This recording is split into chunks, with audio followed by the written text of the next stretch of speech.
Hey guys, we're live.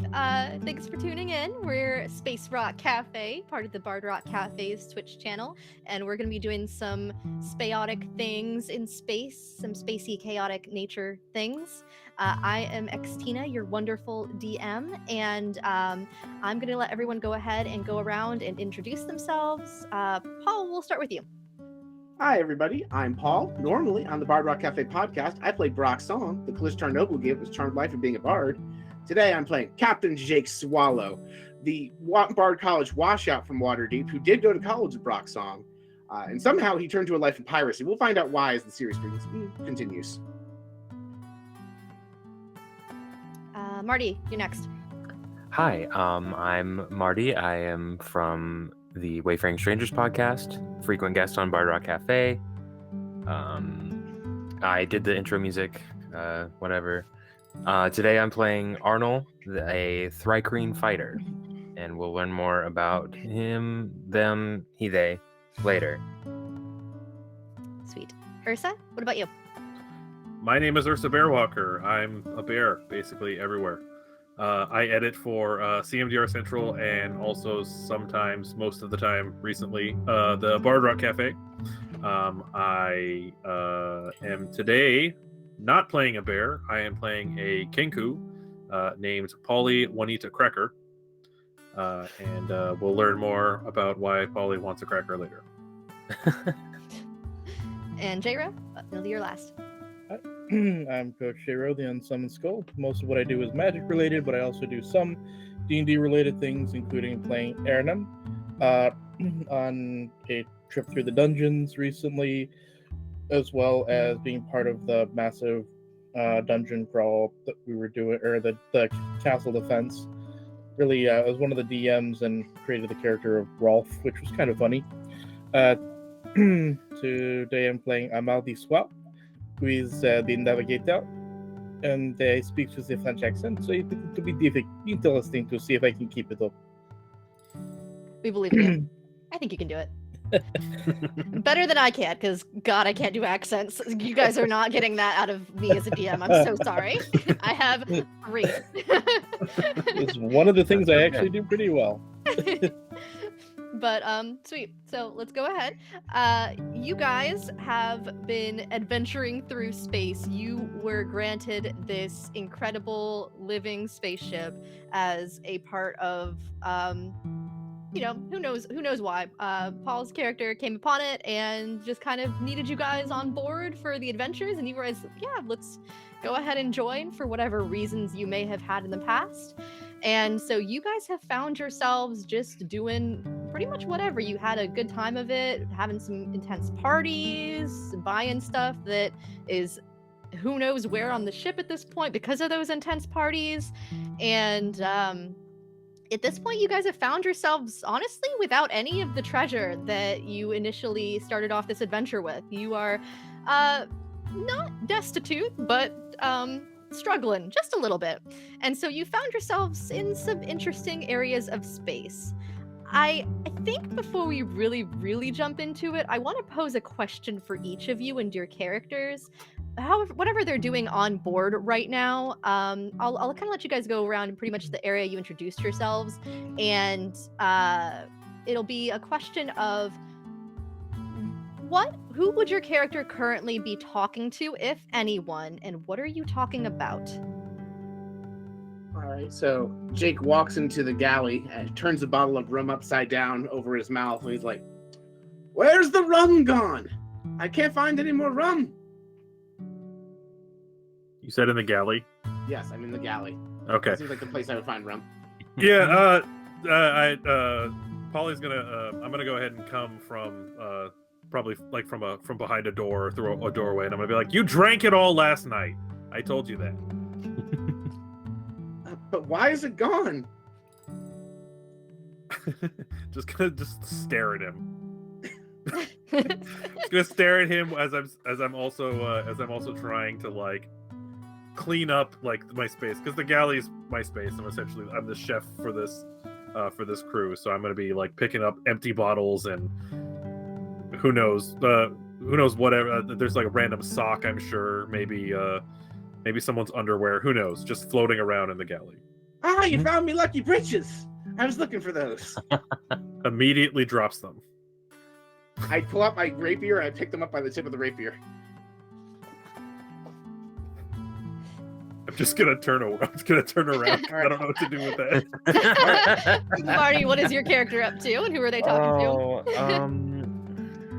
I don't know if Arnold's really talking to anybody. I think originally they were on the ship, just kind of. They're not sure how they got there, but they live kind of like just in the walls, in the crawl spaces in between areas. So they're just kind of vibing. I don't know what to do with this. to? Okay, so Marty's character is Bruno. Got it. Living in the walls. We don't talk about Arnold. No, we don't talk about Arnil. All right. And what is Amar doing? Going to wherever the people are, so it goes into the galley. Hello! How are you doing today? This is excellent rapier work over there. Ah, thank you. Thank you, lad. I think we're going to have to set course for more rum. How's the treasure stock holding up, do you know? I have no idea. I'm sorry. But where would you like to go for the rum? Where do I want to go for the rum? You're the navigator. Where's the nearest planet with rum? You know, I will have to go back to my quarters and, how you say, consult somebody. See if I can figure it out.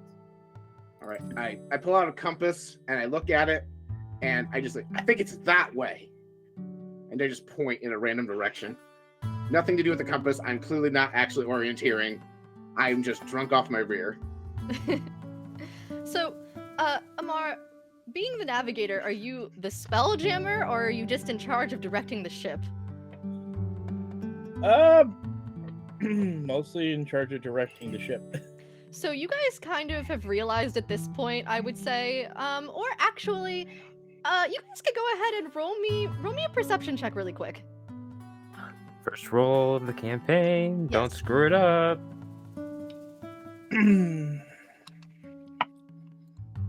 I screwed it up. Oh, no. How bad? How did you screw it up? It's not terrible. I got a 9. I got a 14. Okay. I got a 6. Refresh my memory. I roll and then do what for perception? So it's going to be your wisdom, and then if you're proficient, whatever the proficiency is on top of it. Okay. There should be something specifically Yeah. Next to your perception score listed on there. It's, I think, in alphabetical order, Yep. maybe? And as a cleric druid, you probably have pretty good perception. Mm-hmm.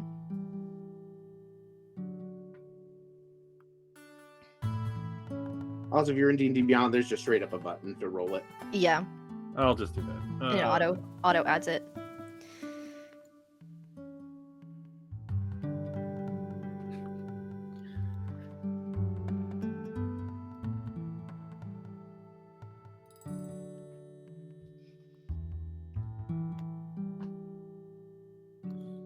This is actually a 7.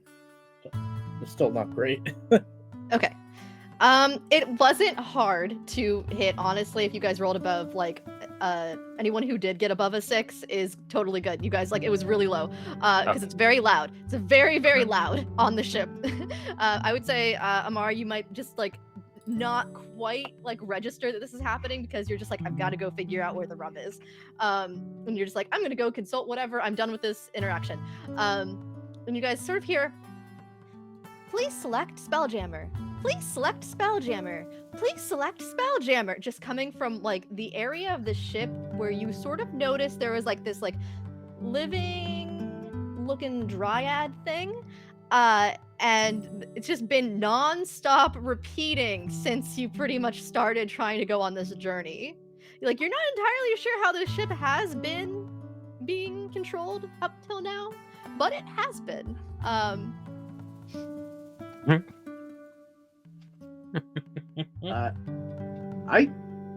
know how to fly this ship. I flew it before I recruited you all. I can fly it. Are you sure that it's what it is asking us? I think it just wants us to spell the word jammer. Please Oh, select It's Spelljammer. Spelljammer. Please select Spelljammer. Please select Spelljammer. Is Selecting a way to spell the word jammer, maybe? I don't know. I'm gonna pop my head out from underneath the bar in the galley, and so is that going to be boysenberry or strawberry? Please select Spelljammer. If Spelljammer is not selected, one will be selected for you. Please select Is Spelljammer. this like a lawyer? as the person is so hungover that they are clearly still drunk, I raise my hand and go, I can be the Spelljammer. Mhm. Are you magical? Please select Spelljammer. Bards are magic. Great, you can be the Spelljammer. Please acknowledge Spelljammer. I give the ship a thumbs up because I don't know how to acknowledge myself.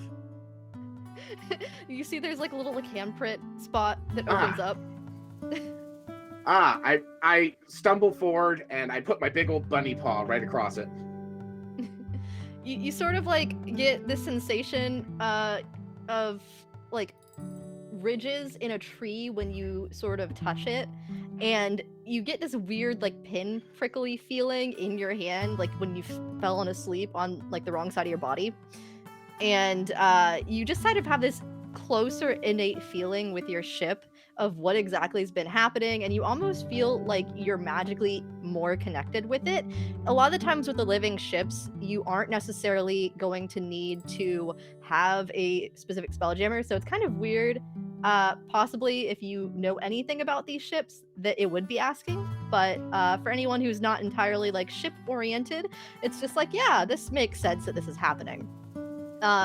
But you generally feel even more connected with the ship as you do this, and you feel almost like your magic has now sort of become one with the ship in a way. One with the ship, one of the crew. Spelljammer has been selected. Regular course can continue to be plotted. And then as you guys are kind of like, if anyone else followed Paul's character over to the Dryad character, did all of you go in that direction, or are some of you still out in the galley? I think I might be like kind of nearby. Yeah, I would be as well. Yep. Okay. So you guys would notice this with no like rolls needed. You hear coming up next to the ship like the most intense, chaotic, loud music you have ever heard ever coming from a situation. Like it's like a kind of sound, like a very fast high engine ship, and it's coming up on you guys, and just like, oh, like loud, like press to digitize, loudspeaker, megaphone style, and you guys are just like, I challenge you to a swash race.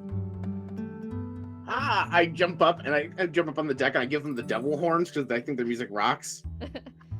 I'm like, yeah, let's do this, let's floor it, and I run over to the helm.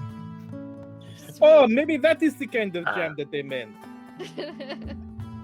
They want to do the rock and roll music. Yeah.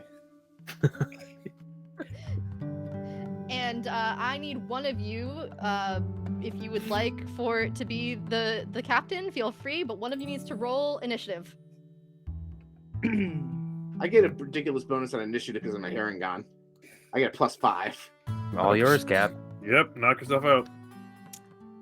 That is a 23. Amazing. Well, hey, do you guys know as your DM what I just rolled for initiative? A natural 20. No, think the other end. The opposite. A natural 1. One. So, well, give me a second here. I'd like to see something. Because guess what we're doing in this campaign, guys? We have wild magic, including the DM. So, bear with me a second here. Yeah, okay. Let's see. What happens if this wants to load? So yeah, you guys will go first. This is basically like swash. You guys do know this is the equivalent of NASCAR racing. You've been challenged to like a drag NASCAR style ship race. The Space Indy 500. Yeah, Space Indy 500, essentially. There's us, several other ships, and a random snail. Yep. Thank you, 3 people who got that joke. And if anyone is curious, SWASH stands for Space Wide Association for Ship Hastening. Nice. Andrew was yelling at me because I kept saying hastening to bother him earlier. Hastening. Gotta really make sure to pronounce the T while you're in there. Yes. Okay, so you guys notice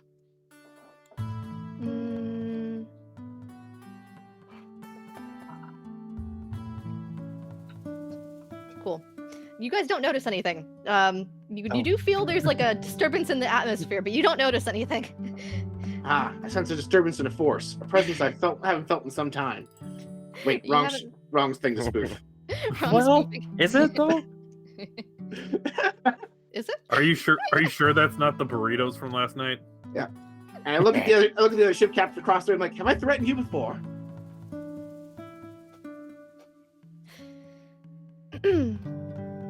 So, I think that the way that this will go is you guys can choose at this point to, pretty much, you've been challenged, they issued it, but you guys are more quick on the uptake to go ahead and move with the ship.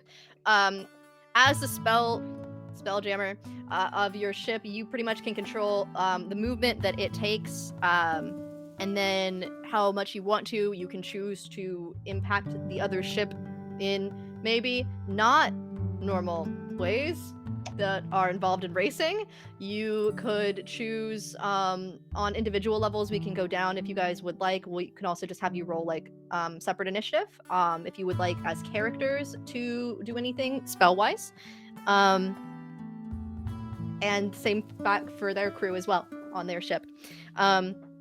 If any of you guys do happen to go out and look, you do notice that this particular ship does look like a bug.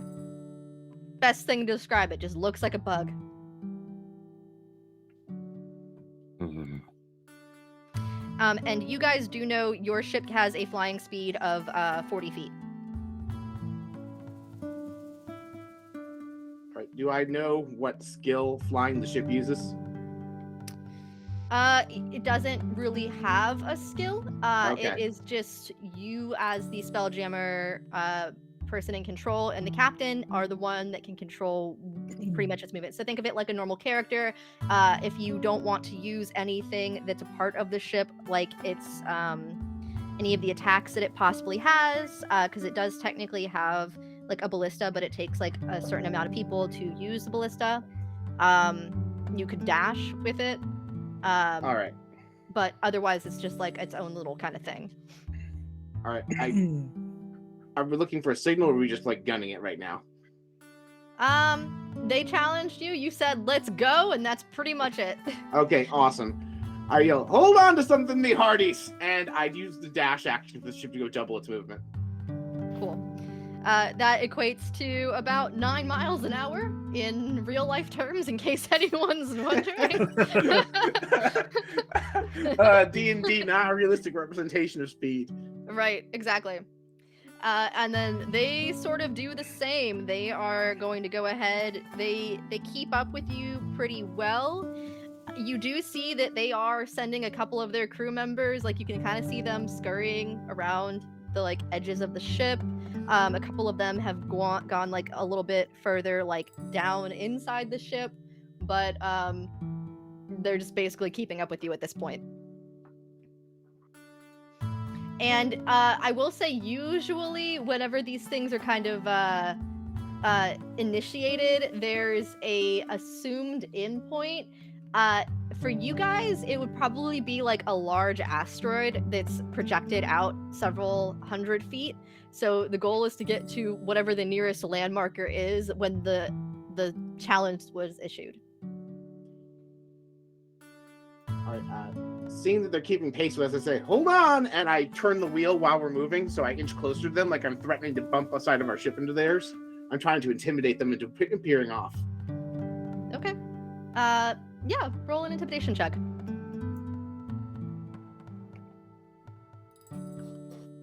That is 18.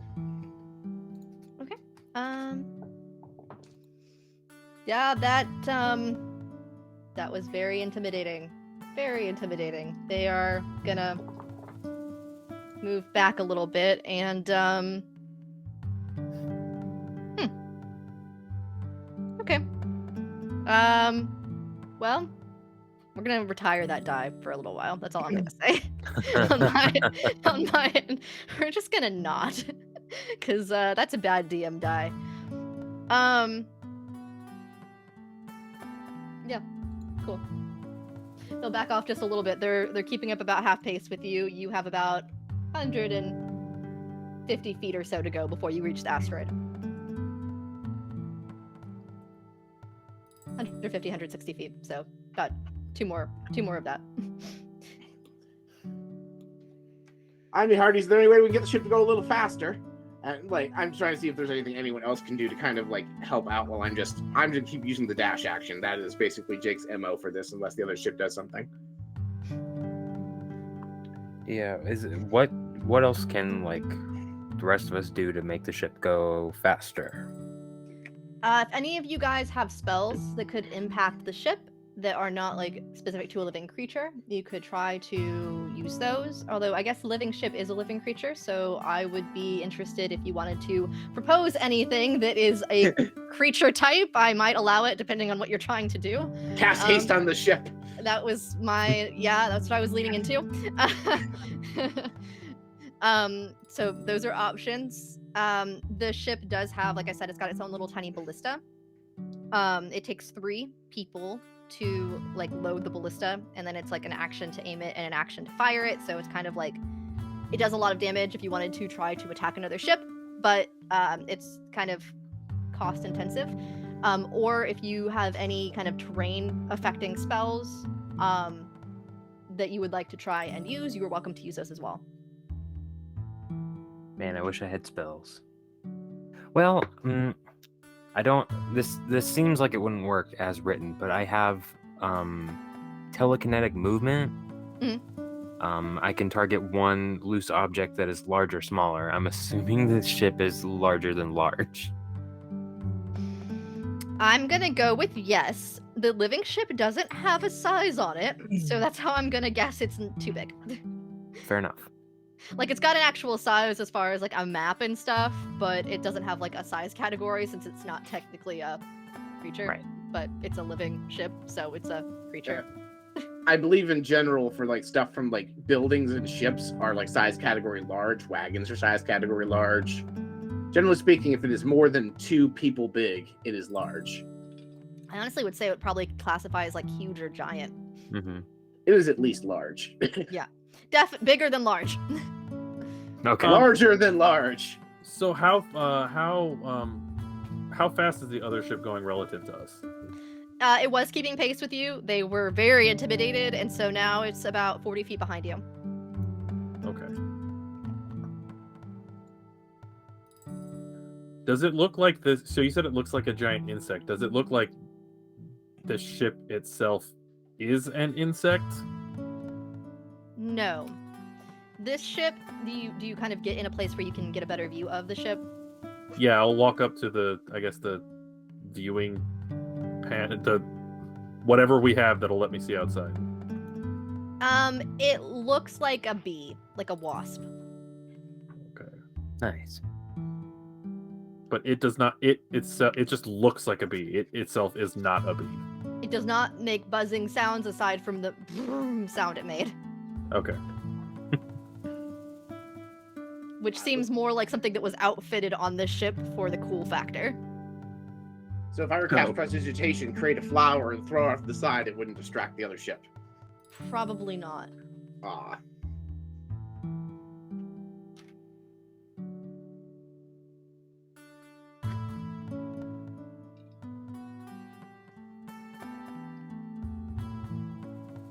I don't know that I have anything that helps. How large does the other ship look?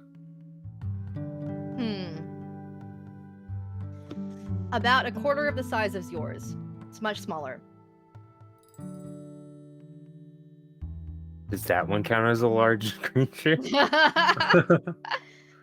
I can push it back 30 feet. No, it's still not a large creature. Your ship is like giant. This ship is like a quarter of the size of your ship, but it's still bigger than large. Fair enough. Worth a Good try. question, though. You gotta ask. Yeah, no, always. How far ahead of the other ship are we? 40 feet at the moment. All right, I want to cast Nether's Mischief. So I feel a 20-foot cube on their ship because they are in range with Draconic and Fey energy. I'm going to roll on my Mischief table to see what effect they get hit with. Okay. There are 4 options. All right, I got a 1 on the table, so... the smell of apple pie fills the air in their ship, and each of them must make a wisdom saving throw or become charmed by me. Ooh, okay. What's the DC? The DC is... Spell save DC on D&D Beyond. 14. Okay.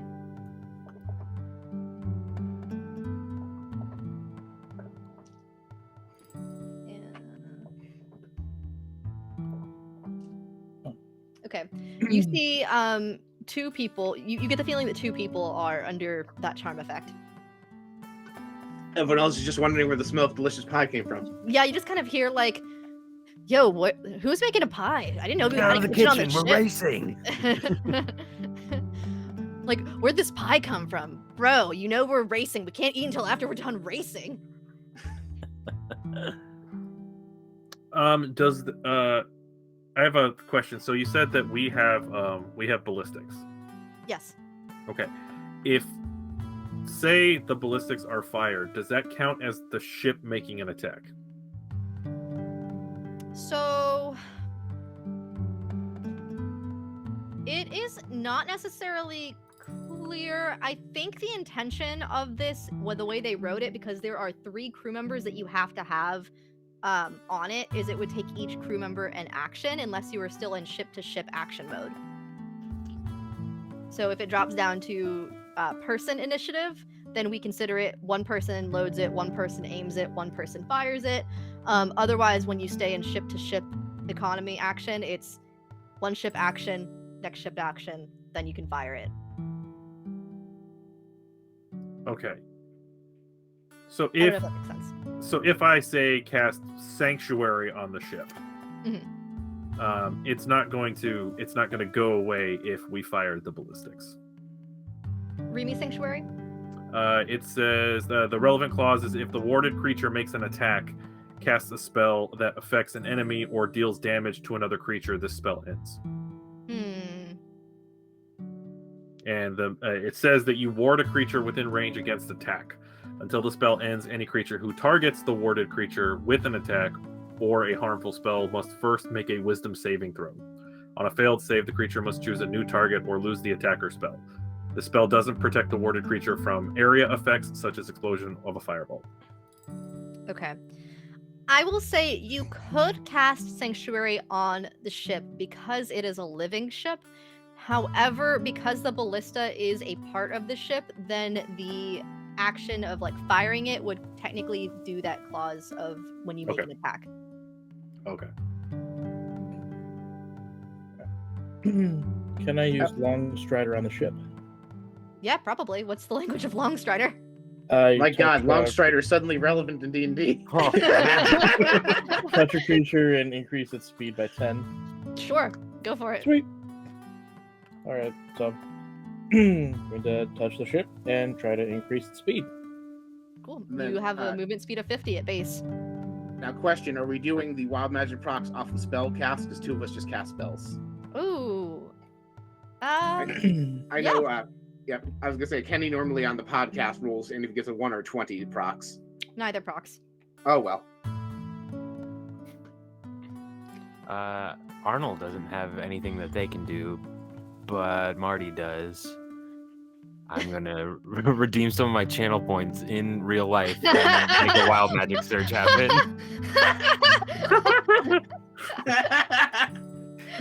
Sweet. Right, who are you triggering it on? I guess we'll do Arnold just because just for Arnold to do something. Just Yeah. for Arnold to do something. Let's see what happens. Oh, okay. I'll roll. Now, is this just one D100 for this one? I believe so. That is how we do it on the main podcast. Yes. It's neutral for a spell. It is advantage on natural 20, disadvantage on natural 1. I got a 1. Oh, on a D100? That is possible, right? I got the Yeah, it is 0 and a 1. We'll give you zeros a 1. and a 1. Okay. It's either a 1 or 100. I can never keep those straight. I think this would immediately apply. Can you roll another one? Absolutely. I got a 61. Oh, okay. For the next minute, your readied actions have advantage on attack rolls. Oh, nice. The other one is each time you, until you take a rest, each time you resolve a wild magic surge, you trigger another surge that is not affected by this result in any way. All right, well, man the guns, Mr. You're Arnold. doomed. I have a better idea. I'm gonna run and I wanna board the other ship. You want to try to board the other ship? Yeah, I wanna do something crazy. Okay, so, that gets into some really weird physics that, Yeah, we are Spelljammer 40 feet ahead decided- of them at the moment. that Spelljammer Yeah, has I'll just decided. I'll just bug on the windshield, huh? as, I'll be here all day. Thank you. I think I need to ask, as a Thrykean, do you breathe oxygen? That is a good question that I don't know the answer to. Let me look it up. Because there are air envelopes around every single ship. And technically, when you're within a certain range of the ships, your air envelopes kind of intersect. But if you are outside of your air envelope, also if you're outside of your ship's gravity, if you can't get far enough away from it, you kind of get magneted back towards your ship. So you might try to jump off the ship and go back to the ship. That and would just also kind be of like play ping pong. That would also be funny. So if that happens, that's also okay. It doesn't say anything about not needing to breathe, so I think I do. Okay. Can you hold your breath for 40 feet? I believe that the rule is based off of your Constitution modifier, where you can hold your breath for a minute for every like plus you have. So I think you said you have a +2 to con. I have a You plus can hold it 2. for 2 minutes, I believe. Yeah, it's 2 minutes. If you have advanced knowledge, you're going to be holding your breath. Hmm. If you don't, it's 2 rounds. Yeah. So if you would like to attempt to bounce yourself from your ship, 40, you guys haven't moved yet, so 40 feet to the other ship, you may try. Okay. What Do you should I have roll? do you have jump? No, I have no. I have no spells. I am a fighter. Does someone else have jump? I don't. I looked into it. My bard class cannot naturally learn that. I wanted it because I'm a bunny. I could make this jump because I have an insane jump speed. But you are not the one that decided to try to catapult himself off of the ship. Why not? We're getting a little wild. Might as well jump. Dun, dun, dun, Oh, it's 1 dun, plus your dun, Constitution dun, modifier, so actually dun, 3 dun, minutes. dun. Nice. That's more than enough time. Probably. Okay, so the rule for movement, by the way, just so you know, is you can use an action to push off of something heavier than it yourself and move up to your walking, flying, or swimming speed in a straight line. You will continue along that course, moving in a straight line at your speed until something stops it or you change trajectory, which is included by the gravity plane. I will say that the gravity plane of most ships is pretty large. So, I mean, your gravity ship is stronger than the other ship's gravity field because it's a bigger ship. Okay. You guys may or may not know that. I will leave that up to your own character's discretion as far as what you would have figured out at this point about your ship in your time of traveling and chaos. So, Marty, is it very obvious what you're gonna do? Like, did you just you're like, I'm gonna jump onto the next ship? Wait, I have an idea. What if we shoot Marty out of the ballista? True. I was- Yeah. I was gonna suggest putting him on the top and be like, okay, on the count of 3, and then like on 2 we like slam the brakes. I also like that. Well, as my experience with the slamming the brakes on a car is, he would go flying towards the front of the ship and not the back of the ship. So that would have the opposite of the intended effect. Well, if he jumps as the brakes are applied. All right, so there's actually a principle of physics for that, where you keep moving at the speed you were moving.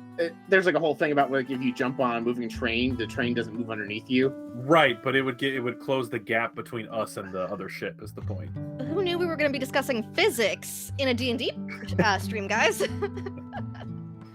Space physics, especially. I personally think it's funnier if we shoot him out of the ballista. I'm down to be shot out of a cannon. It's episode 1. We gotta go crazy. Sure, you may load yourself into the ballista. Someone else can aim you, and someone else can fire you. I will allow that. Absolutely, let's do it. All right, who has the best? How does the ruling the attack work for this? So it's just usually an attack roll. However, I think we need to use Marty's acrobatics to make sure he can make the landing. Good, As because being shot out of this. Acrobatics. It's okay. All right, Marty, have a bardic inspiration. Thanks. I'm probably gonna need it. What are the logistics of the ballista? Like, are we igniting something and then like blowing him out, or is this gonna be like pressure controlled or what? A ballista is not. So there's a difference between a ballista and a cannon. A ballista uses a system of pulleys and springs. Yeah. So we're not exploding him out with a cannon. We're more like shooting him out of a crossbow. Yeah. Okay. Is a Thrycreen a medium creature, or is it a different size category? I could be either small or medium. I believe I chose medium. Okay. I just want to make sure you weren't a large creature. So. Yeah. Funny that a bugman has the option to not be small. Since we're apparently doing this really stupid thing, can I? Ursa's first day on the show, everybody. This seems pretty normal to me. I'm gonna go ahead and cast Bless on us. Oh, sure. On all 3 of us, to try to sort of maximize the likelihood that Arnold doesn't die. I want to point out, actually, that because we know it's going to be an athletics check, you'd rather cast guidance on Marty. Is it acrobatics? Please say acrobatics instead. Thank you. I said acrobatics. Whichever one. Either way, it's a skill check, which guidance affects, not less. Right, but it's not just him. There's 3 of us that are involved in this. Yeah, That's I need true. you to make 3 successful rolls for this to go off without any issues. We will fail forward if something happens, but Okay, so I'm gonna cast Bless, and I'm gonna do it at. I think I'm gonna do it at 2nd level. Oh, that means I get a bless too. Everybody, bless up. Yeah, sure. I'm gonna go ahead and before we leave the room, I'll go ahead and bless the 3 of us. So I am casting Bless at. If you only have 3 targets, it's 1st level. If you want to add a target, it's 4th level. That's the only difference it makes. Oh, do you need a Bless? I'm just using the dash action. I'm good. Nah, screw it. I'm gonna bless us all because this is ridiculous. So I will go ahead and cast Bless on the 3 of us, on everyone. Bless us, everyone. Can I use the help action one person by using the control of the ship to position us for this shot? Obviously, it should only apply to one of the 3 of them. Yes, I will say you can do that since you're the one controlling the ship right now. All right, I'm using the help action for whichever of them you deem is appropriate for them to have gotten help for. I don't know who's aiming, firing. Obviously, Marty has got his own thing. Marty's definitely not the one getting the help action. I'm not aiming or firing. Marty is loading himself into the ballista. What is aiming gonna use? Oh, I think that also is probably another. Okay, I will let you pick.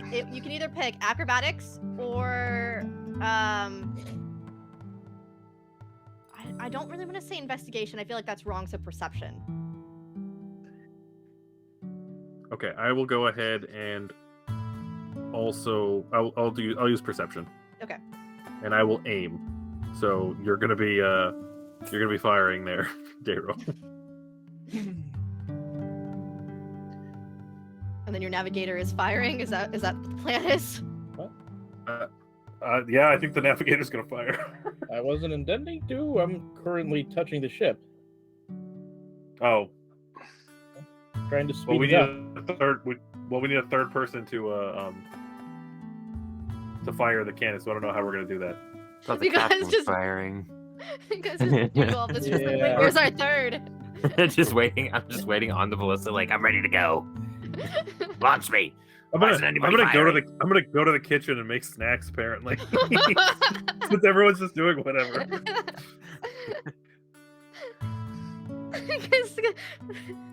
So, does the I plane get am sorry. abandoned I halfway thought that we through? were trying to get the ship to go faster than the ship. So I right was now given we're a ahead. race. So right now we're ahead of them, and it looks like we're going to outpace them. Yes. Is that Isn't right? Are you in a race? As far as you know. Okay, if we're ahead and it looks like we're going to outpace them, I'm actually going to go back to the galley and I'm going to start cooking Wait, because that seems like what my character wanted. I Just start May- loading in the bullets. But we're good. We're so good. I would like to suggest the possibility, on the off chance they catch up to us, Arnil loads himself into the ballista, Polly aims it, and then on the next turn, Polly can then use their action to fire it next turn if they close the gap again. I don't want to take up all of their action economy, though. Yes, instead, Polly's going to make me an omelet so much more helpful. Hey, you never know. You might be hungry from all that ship. Ship jumping I'm about to do. Jeez. Just saying, the plan doesn't have to be abandoned, it can be modified, but if you want to just abandon the plan, that's fine. Ooh, okay. So as you guys are having this discussion of whether or not to make omelets and This is who more to appropriate. Yes. who to fire out of the cannon and when, you see a second little wasp come zooming up next to you guys, like behind you, like in your periphery, and then like they're literally just going like, and like trying to zoom past you, and you realize for some reason this wasp is way faster. Like the first wasp was a distraction. This one's like one of the other wasps, and it's like blasting the same like intense rock sounding music, and is like a little bit further ahead of you because it just skyrocketed itself 100 feet. Can I, as they're passing us, turn the helm to put our ship in their path? Are you asking if you can crash your ship? No, I'm asking to position the ship so they crash into us. I'm asking if I can crash their ship. you asking to crash the ship? I'm gonna have them push us ahead of them, like We're all gonna like die. in Back to the Future 3, where they have the train push the time machine. I'm trying to position myself so they're pushing us forward. Oh, so hey, did you know that there are crashing mechanics in Spelljammer, guys? Because there are. I'm looking at them because I was expecting you guys to do this. Maybe if we bounce from asteroid Good. to asteroid, we could get a gravity boost or something. Sounds like Zap Brannigan strategies. I want to remind everybody, the captain is canonically drunk off his rear right now, and you're letting him steer this ship. Oh my god. He's the only You one guys have that made some can? choices. Those are some interesting choices for sure. So, you may roll me a survival, because I think that's the closest thing I can think of for a navigation check. And All right. that will determine if you can position the ship in order to have the other ship crash into your ship. I will That's a say, 18. yes, that works. But you both will be taking bludgeoning damage as this happens. So, I'm gonna say you guys probably fit into, is it the huge or large or gargantuan category? Let's see. We've established it's not large. Not large. D&D I've- 5e. Huge creature is roll. 20 compendium. Let's what this says. I used to have this like memorized when I was messing with my DM guys, and now that I'm the DM and I am unsure of what you guys are doing with your lives as characters. All right. Would you say And the I- ship is the same size category or one smaller than a Tarask? Who? Tarask is gargantuan. Well, you know, gargantuan is 20 feet by 20 feet or larger. Fun enough. So you guys actually probably fit into gargantuan category. Let me just do some quick little math here. I have a quick question. The other wasp that that our lovely captain is trying to position us in front of. Yeah. How is it being? Can we see how it's being propelled? How it's being propelled. Yes. Yeah. How does its propulsion system work? Yes. Magic. Because all of you guys are being propelled by magic. Okay. So it doesn't have giant waspy wings that are just buzzing really fast? I mean, it does, They're but decorative. sure, you may not know that they're decorative, but Well, no, I'm just they wondering. are Like, wings. I was just wondering, is there like a giant fire on the back of this thing that's like pushing it forward? And if so, is it magical fire? Okay, I have an answer for how. I know this works for our ship. We decided on that. I don't know how it works for the wasp ship. Yeah, that's why I'm asking about the wasp ship. No, it is not fire. Okay. You aren't sure. Okay. Without being on the ship to That's fair. see what its navigation system is, you were unsure. It does have wings. Mhm. But it does have wings. So this ship is also gargantuan. Weirdly enough, but it's much smaller than your ship. Wow, these ships are something interesting. So, I don't have enough D10 for this, guys. Oh. I don't have enough. Oh no. Do you want to know what the number is? I have to go roll online, or do you want me to just tell you what this damage is about to be? Oh no, I think the audience would like to know the number. 16 D10 for each of these ships. Oops. So, the Wasp ship has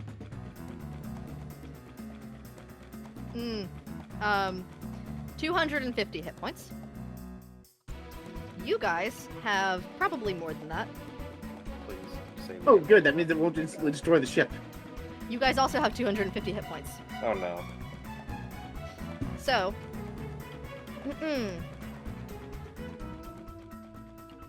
they take a number. Let's see.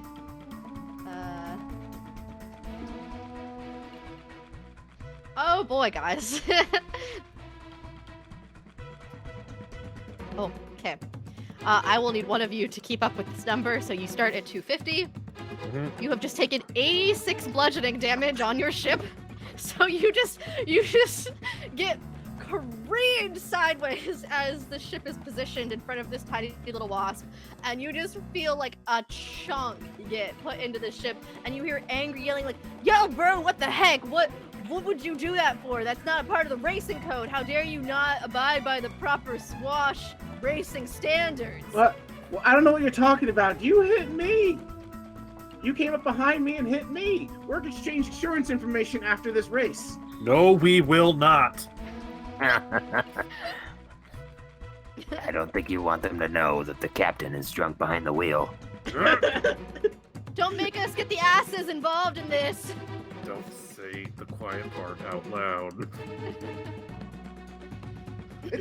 Also, when we get knocked sideways, because we took it from the front, are we still going in the direction of the meteor? How far do we go flying towards the asteroid? I'm gonna roll a luck check to see if you do still stay on place, because that's some chaos energy. No.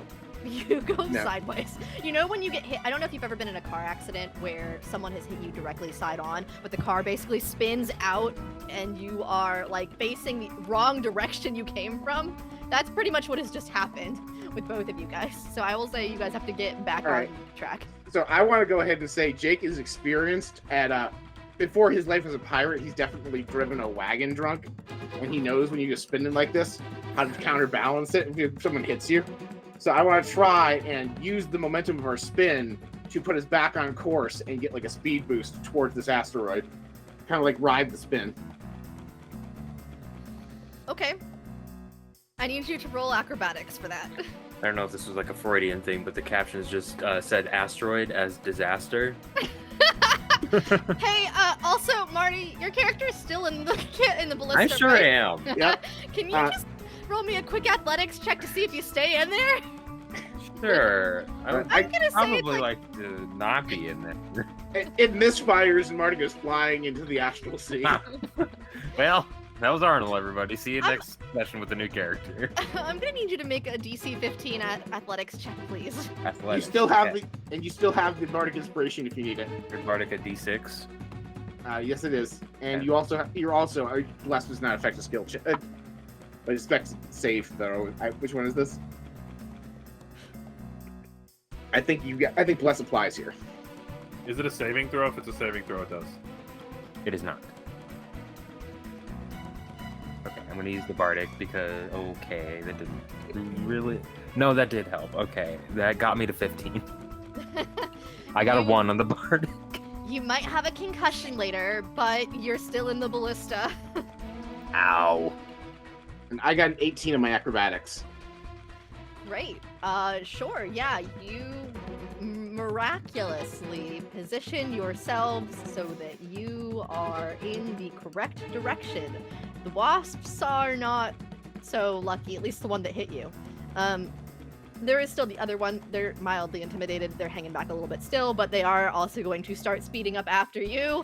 Although they are remaining cautious after they just saw you literally use your ship as a shield. This guy's against crazy, their friends. man. Yeah, basically, they're like, whoa, we do not need to go claim any insurance things. We're just trying to race here, bro. I also want to just turn because I just violently spun a drunk man around, and I threw up in the nearest container near the helm.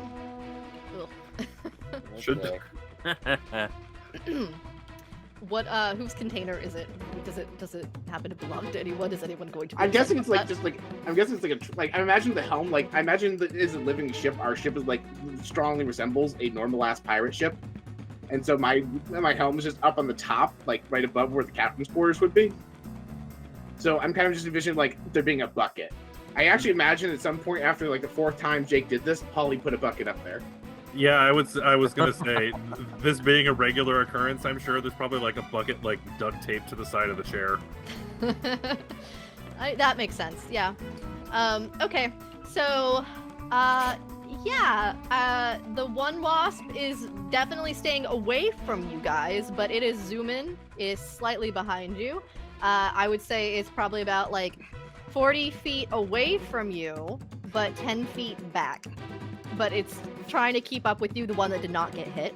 And then the one that did get hit is gonna take its turn to orient itself, and then that's back to you guys. You're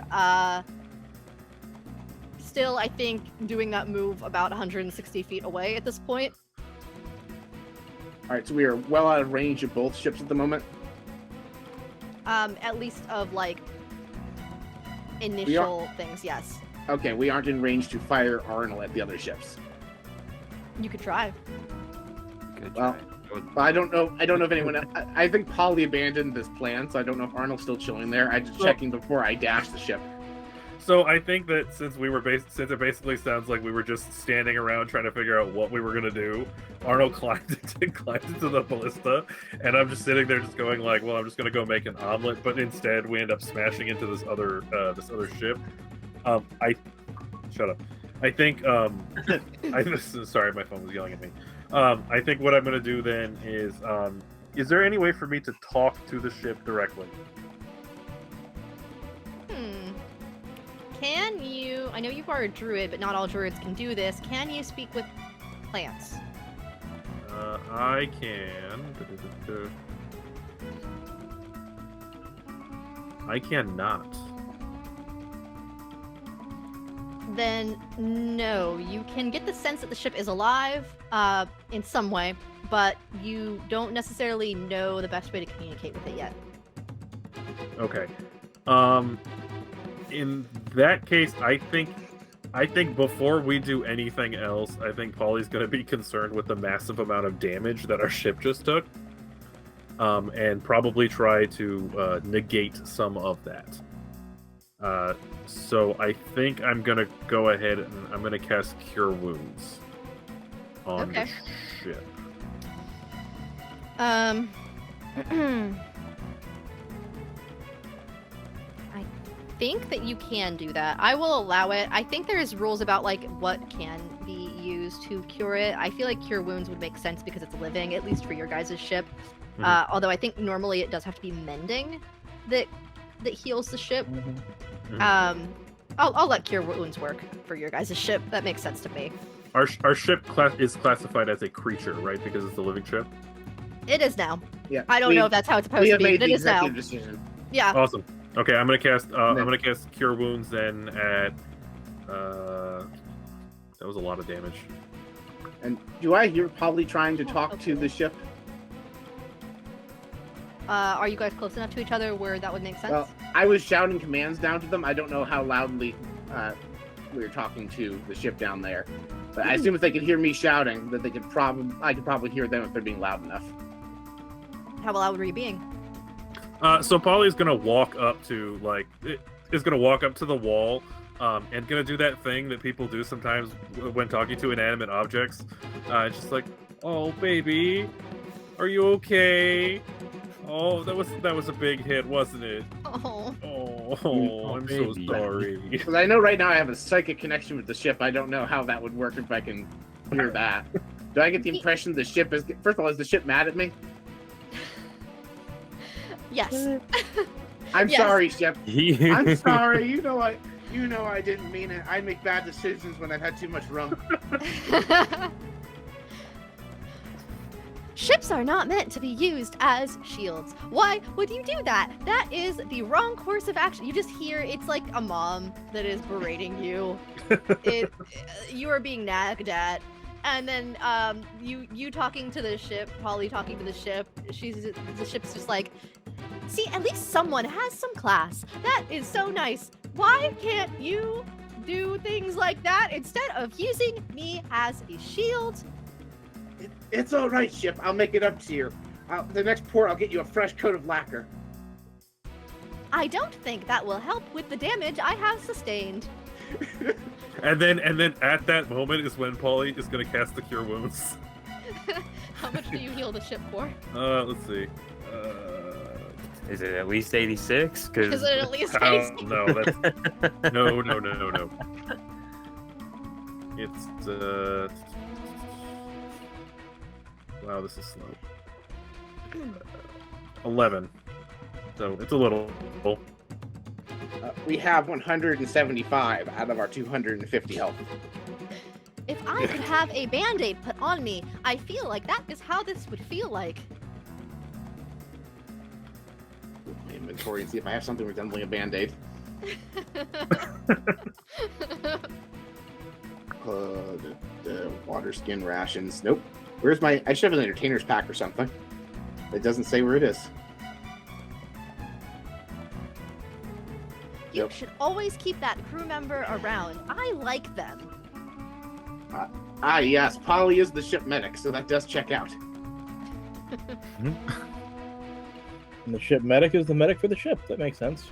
Yeah. You know what's hilarious is I don't actually have like an emergency like a first aid kit in my inventory. Food cures everything, including the soul and physical wounds. That's all that matters. Hey, there you What do you go. I'm gonna go to Sure. the galley and start cooking the ship a nice big meal. I don't know what the ship's gonna eat, but I'm gonna go ahead and So- try to figure it out. Historically speaking, plant food. That's one of my ex-roommates used to be a gardener. I usually like a mixture of like manure and tomatoes. So tomatoes would be a good thing to feed the ship. Well, we're not gonna have tomatoes right now. How about some eggs? I got lots of eggs. Eggs cure all. Great. So, you guys have healed a little bit of the ship. You have repositioned the ship. The other guys are gaining on you. I have not done anything yet. Yes. Okay. So I'm gonna attempt to. So this one that was gaining, right?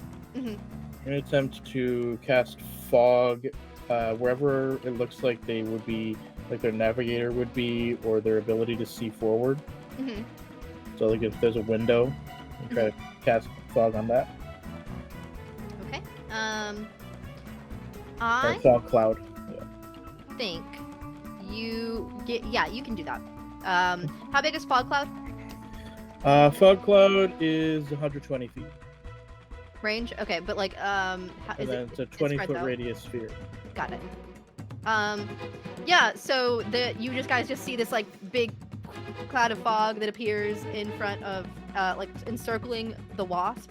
In Is it space somehow. in space somehow? It just kind of like makes a little bubble of fog around it, like its nose, like the little needle nose, and like the edges of the wings, and like its tail are sticking out, but like the main body of it is encompassed in fog.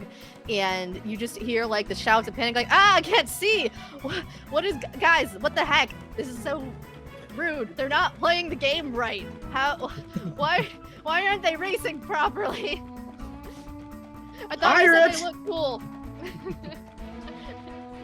I point up at our flag as I hear them saying this and say, "Pirates!" If you didn't do it, someone was gonna. Also, I want to ask whether or not the 2 spells that we just cast, Cure Wounds and Fog, proc Wild Magic. Oh, great question. I will eventually keep up with that. That's all right. No, they did not. I am the rules accountant. No, you guys did not, so you're good. Yeah, so they're gonna deal with that. You guys are free to do whatever with the actual ship at this point.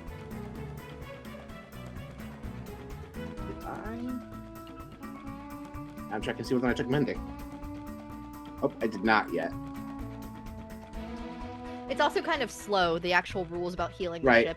I was just curious if I could. I was curious if I could, not planning on doing it this turn. Oh, got it. I was like, I considered taking that, but no, I took Prestidigitation of Vicious Mockery. Great choices, though. All right, I'm going to have the ship use the dash action towards the asteroid. Perfect. So, you have moved 100 feet towards it, so you have about 60 feet remaining. The one ship that you did hit is kind of mad, and they are going to try to gain about 100 feet, so they're not quite caught up to you, but they have gotten close, but they're behind you and trying not to get rammed again or ram into you again.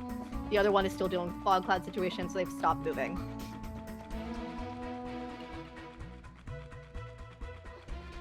I'm still in a ballista. Yeah, you can get out of the ballista if you would like to, or you're just gonna kind of nest in there. That's kind of cozy.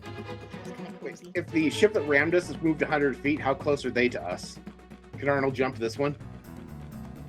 You could try. I would love to try. Someone still has to fire you, but you can try. You're Someone has welcome to to fire try. me. I wasn't sure if he was in range to actually make the jump. That's what I was. Oh no, he's been. Okay. So the thing is, he has to roll acrobatics to make sure he actually lands, but he's within range with the ballista because it's like a 250 foot Right. shot. My question was whether or not they had moved in normal jumping range. Oh, like without the ballista?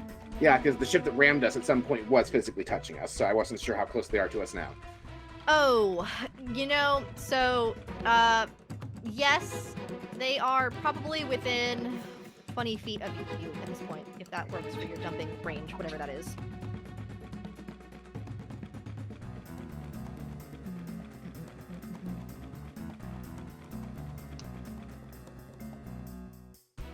I believe that's based off of your strength score. Forward and back jump, I think, is based on your movement, but also your strength. The up and down is just flat strength. Yeah.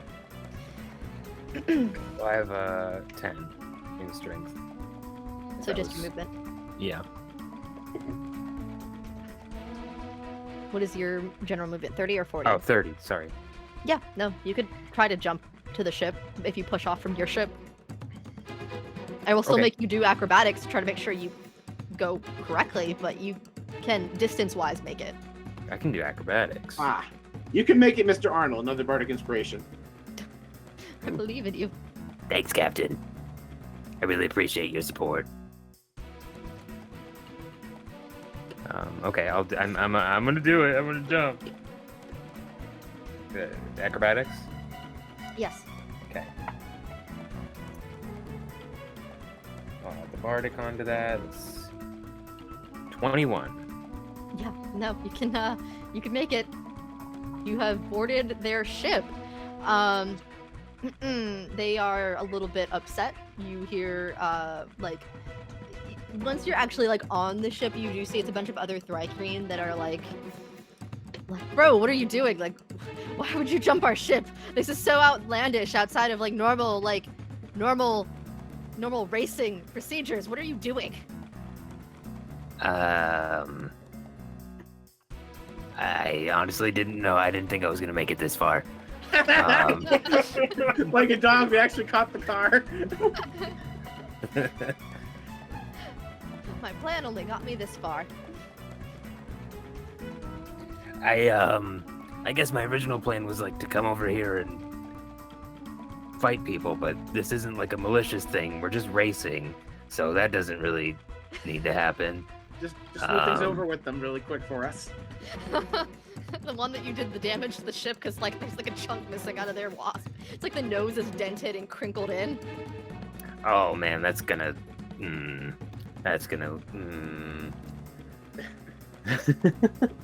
That was Buff right totally not cool, bro. Why would you guys have done that? We're pretty new. We didn't know the rule. There's rules to these things. I thought we were pirates or something. Well, when there's racing, yeah, there's the whole Swash coalition. So if you race, you give each other money. If you lose, whoever wins gets money, and then We get money if we win? I If draw you- my sword.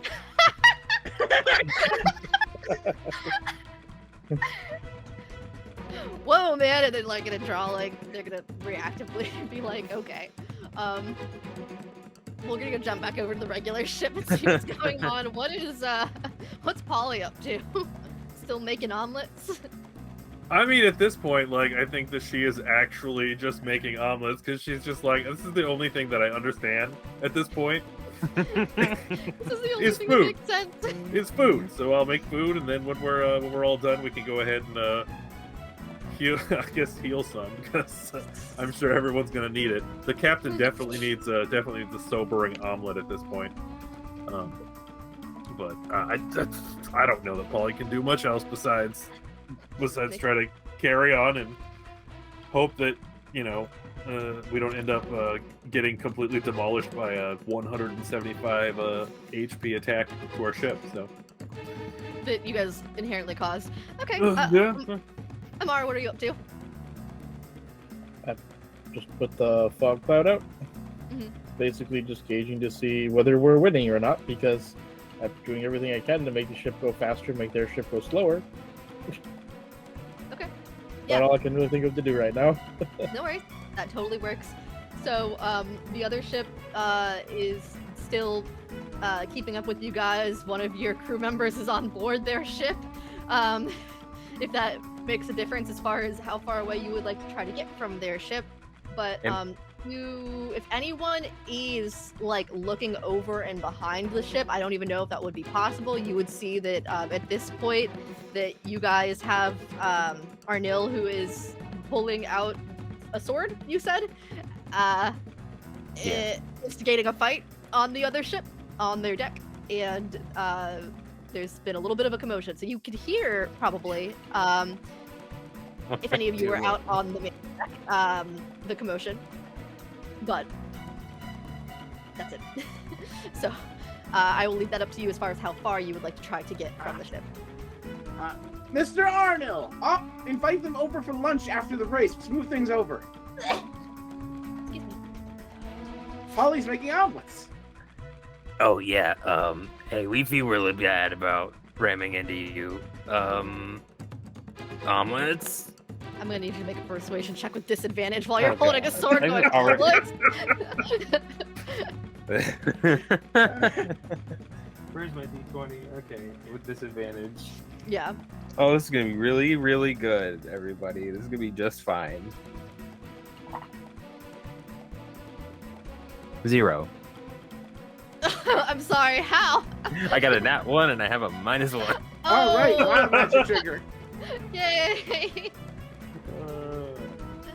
Yep, so roll two of those. And does it trigger an extra time because of this thing, or is it just that one time? So, yeah, so it says another surge right after the first one. So roll the first 2 and then roll a third one after that. Oh boy. I Okay. can figure out the disadvantage and then do the whatever the other one was. Okay. So I got a 20 and a 48. Okay, hold on. And 20. Okay, and then we said 48 as the second thing. Yeah. Uh, And then I'll do the third one. I will let you pick from those two because they're both kind of bad. Okay. We'll do 20. Okay. For the next minute, your armor hums gently, and all ranged weapon attacks against you have advantage. Okay. I don't have armor. So your Just trying to, shell like, is Your vibrating. therapist? shell, Yeah. yeah, your skeleton. You're buzzing like an actual bee.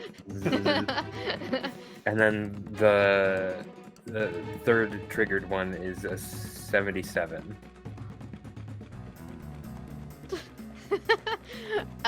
Also, for the next minute, your hands grow suction cups, and all your grapple attempts succeed. Nice. So you start humming like an actual bee, and you get suction cup hands. You're suction cup man. No one can stop you. Just give them a nice heartwarming hug to ease things over. They can't Wouldn't you? escape the hug. Wouldn't you just like a hug? No, definitely not. We don't want you to touch us with your weird suction cup hands, man. I think that the 3 of them that are on the main deck are gonna probably try to fight you. Okay. What is your AC that they have to try to beat? It's 18. Okay, they aren't making ranged attacks, so these are all just, I think, normal. They have that. I think only one of them hits you, so that's fine. I agree. That is fine. That's fun. And it does 6 damage. Okay. It's like, keep your weird suction cup hands away from us and get off our ship. Oh.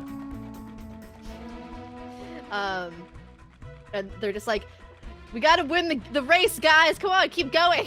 They're gonna try to get their navigator to go and move the ship 50 feet forward. So they will take their full movement forward. It's back to you guys. The other ship's Right, still with the Can bonfire I? we've got. No. Well, actually, yes. Can I disengage from this and and then go action surge and attempt to stop the navigator from moving the ship by grappling them? Not yet. You Okay. can next time we come back to Okay. you. All right. Alright, so what I would like to do is seeing the ship they're basically following us, right? We're coming the same trajectory as we are. Yeah, they're trying to get up to you guys and then go past you. Alright, while we are moving towards it, I want to bob and weave the ship to try and match the pattern they're moving, so every time they try to pass us, we put the ship in front of them again, so they're afraid to crash into us. I'm trying to intimidate them into backing off like they did with the other ship by driving like a maniac. Okay. Aggressive ship driving was not a part of this this theory, but I think if you want to roll intimidation, we'll see how this goes for you. That is a 17. Sure, you are a very aggressive ship driver. We got some ship rage going on. Like, lads, check out this trick I can do. I spin the wheel violently to make them go.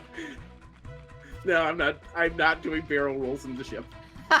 I go to do a barrel roll. I remember that one time where I did do a barrel roll and Paula yelled at me, so I don't do it.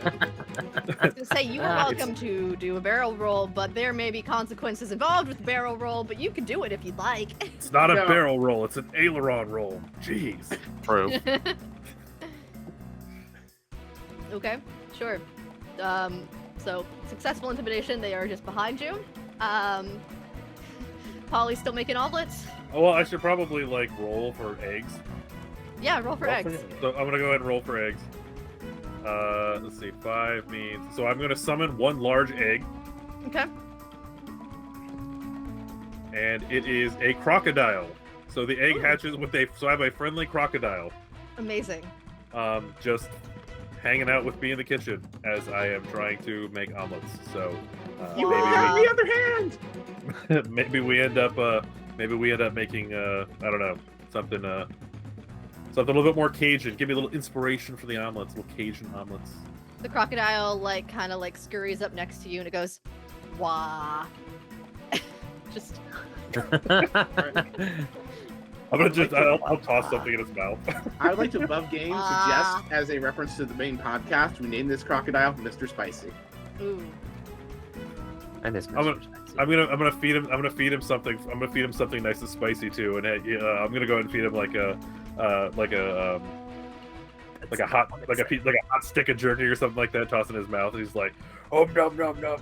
I'm super happy, and I'll call him Mr. Spicy. Andy's a jerky friend. It's references to everyone's podcast. Bah, bah, bah. Bah, bah, bah. Okay. Okay, so there's a fog cloud preventing one of them from really moving forward. They haven't done anything about that yet. How long does fog cloud last? Well, it's concentration, so up to Okay. an hour. Perfect. Yeah, so one of them is not moving. The other one is being ship raged into not passing you guys. Like, I'll do it. I think that's what I say every time I veer in front of them. I'll do it. I'm a madman. You can't tell whether or not I'll do it. He'll do it. He's crazy. I kind of believe him. I think we all are at this point. It is a little bit crazy. We have a dude who jumped over there. We have a guy who rams them, and then you have me, and I talk like this, and I put up the fog cloud. Meanwhile, our chef is doing the most important thing, making our celebratory victory lunch. Oh, Hey, I know it's going down.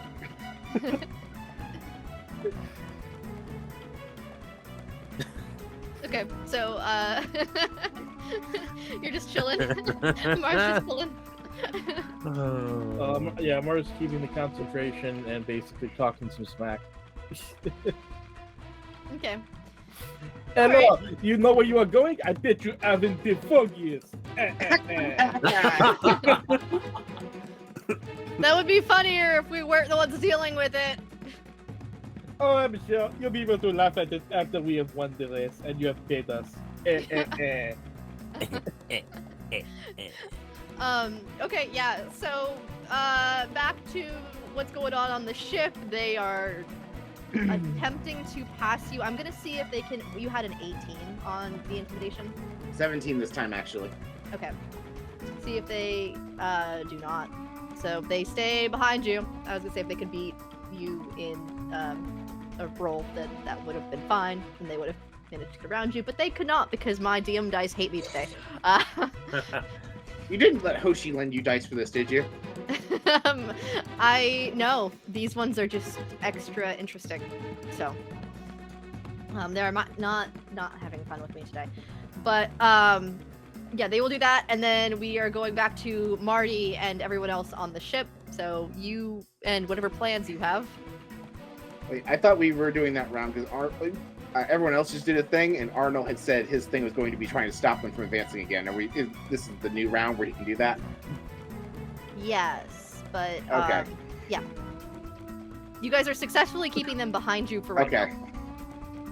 All right. So before Arnil does his action search thing, I say to the ship, open a hailing frequency to the ship right next to us. Why? because I want to talk to their captain.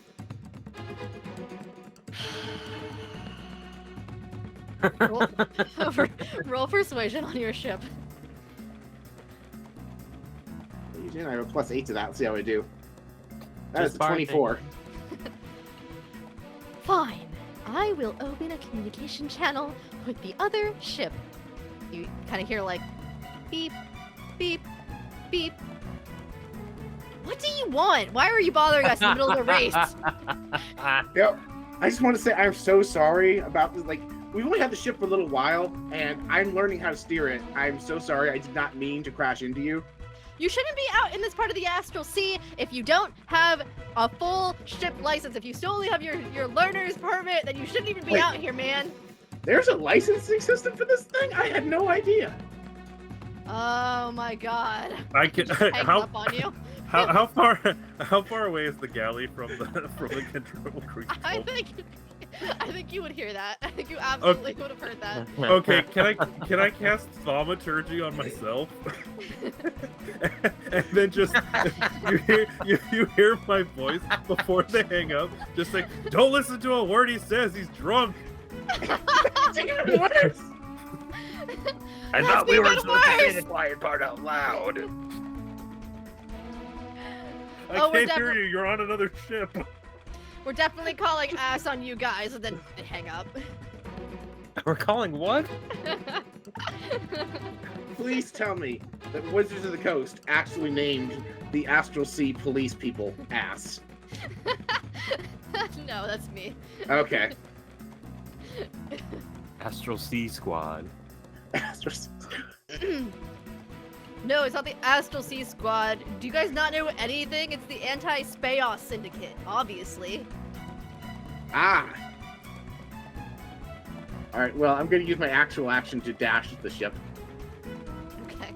Yeah, you guys come screeching up to the big rock, the big asteroid, and they're just like so upset. They are just. You don't even need the intercoms and the distance in space. There's no sound that carries in space, but there's a lot of sound coming off of their ships. They're so bad. Arnil definitely hears everything. And in fact, they are still trying to fight you on the ship because your ship left you.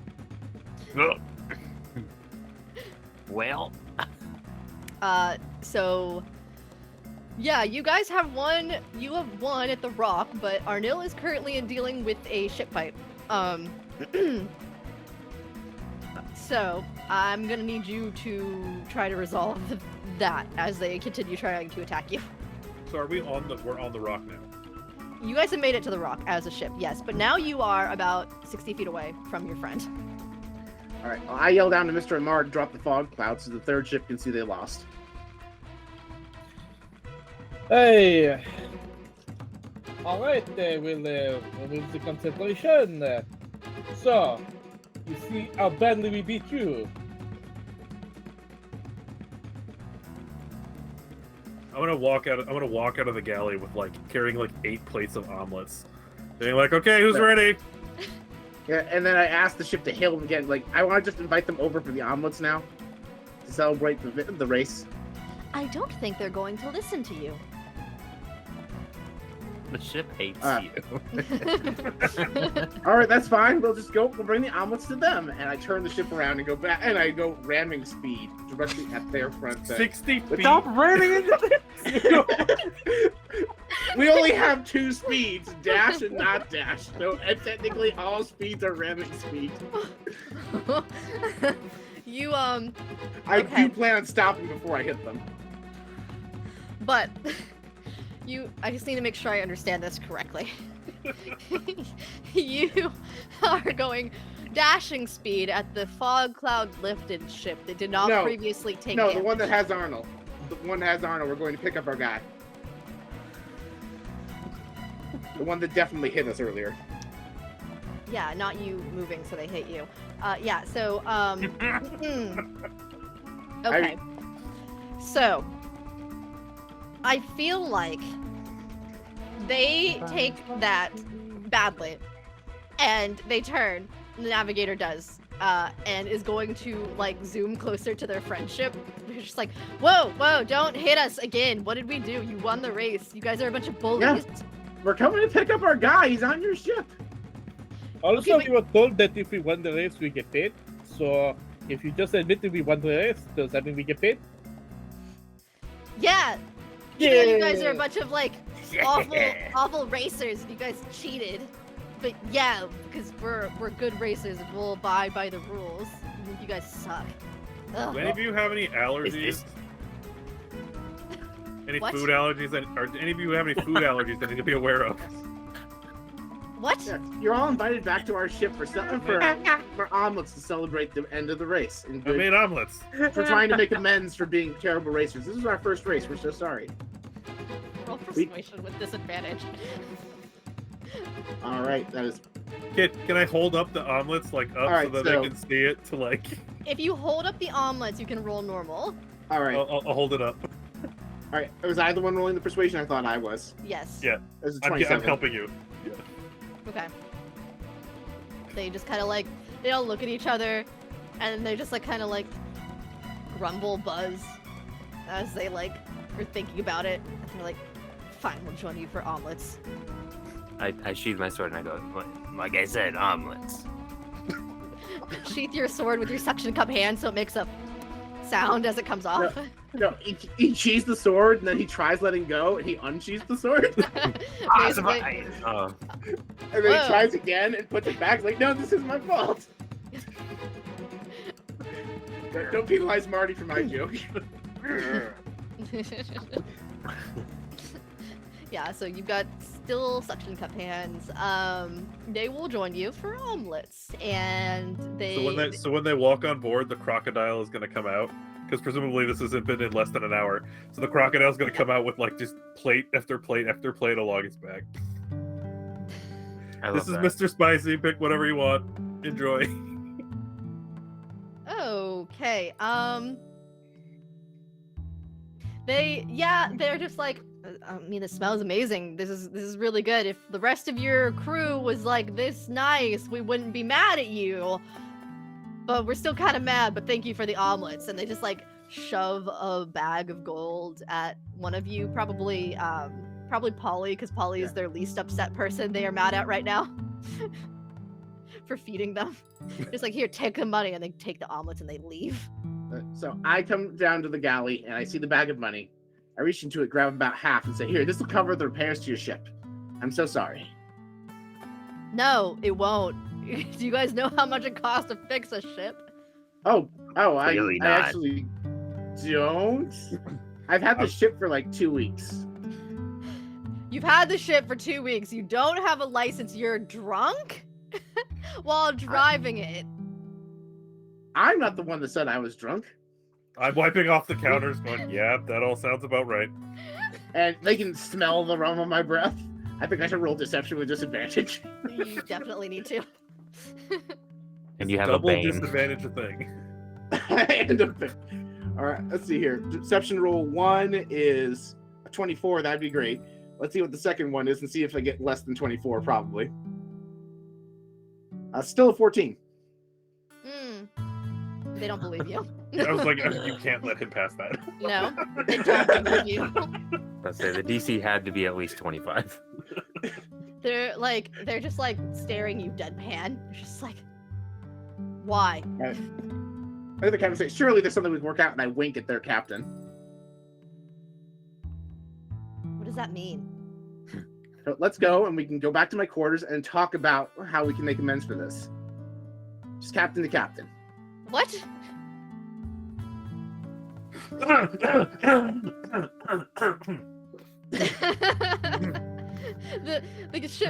the captain like of like one of their ships is just like looking at the other captain of the other ship. They're like, do you know what that means? No, I don't know what that means. What does that mean? I don't. Why would we go back into someone's quarters? We could talk about it on the main part of the ship. It makes no sense. That's perfectly fine. And I take my shirt off. Captain. Everybody's invited. That's fine. Just gonna toss a towel at him. Just like put it. Just wrap yourself up. If they want to do an orgy, that's fine. I was just trying to do something more intimate. Captain. Not in the galley. All right, fine. On the top deck. Yeah, so they leave. They're just like they're like looking at each other like, what is this? This is so confusing. I'm done with today. We're just gonna go back home and take a nap. I'm sick of this. We're going. They take their omelets and they're gonna leave. Hey, before you go, where do we need to go for this license stuff? That sounds kind of important.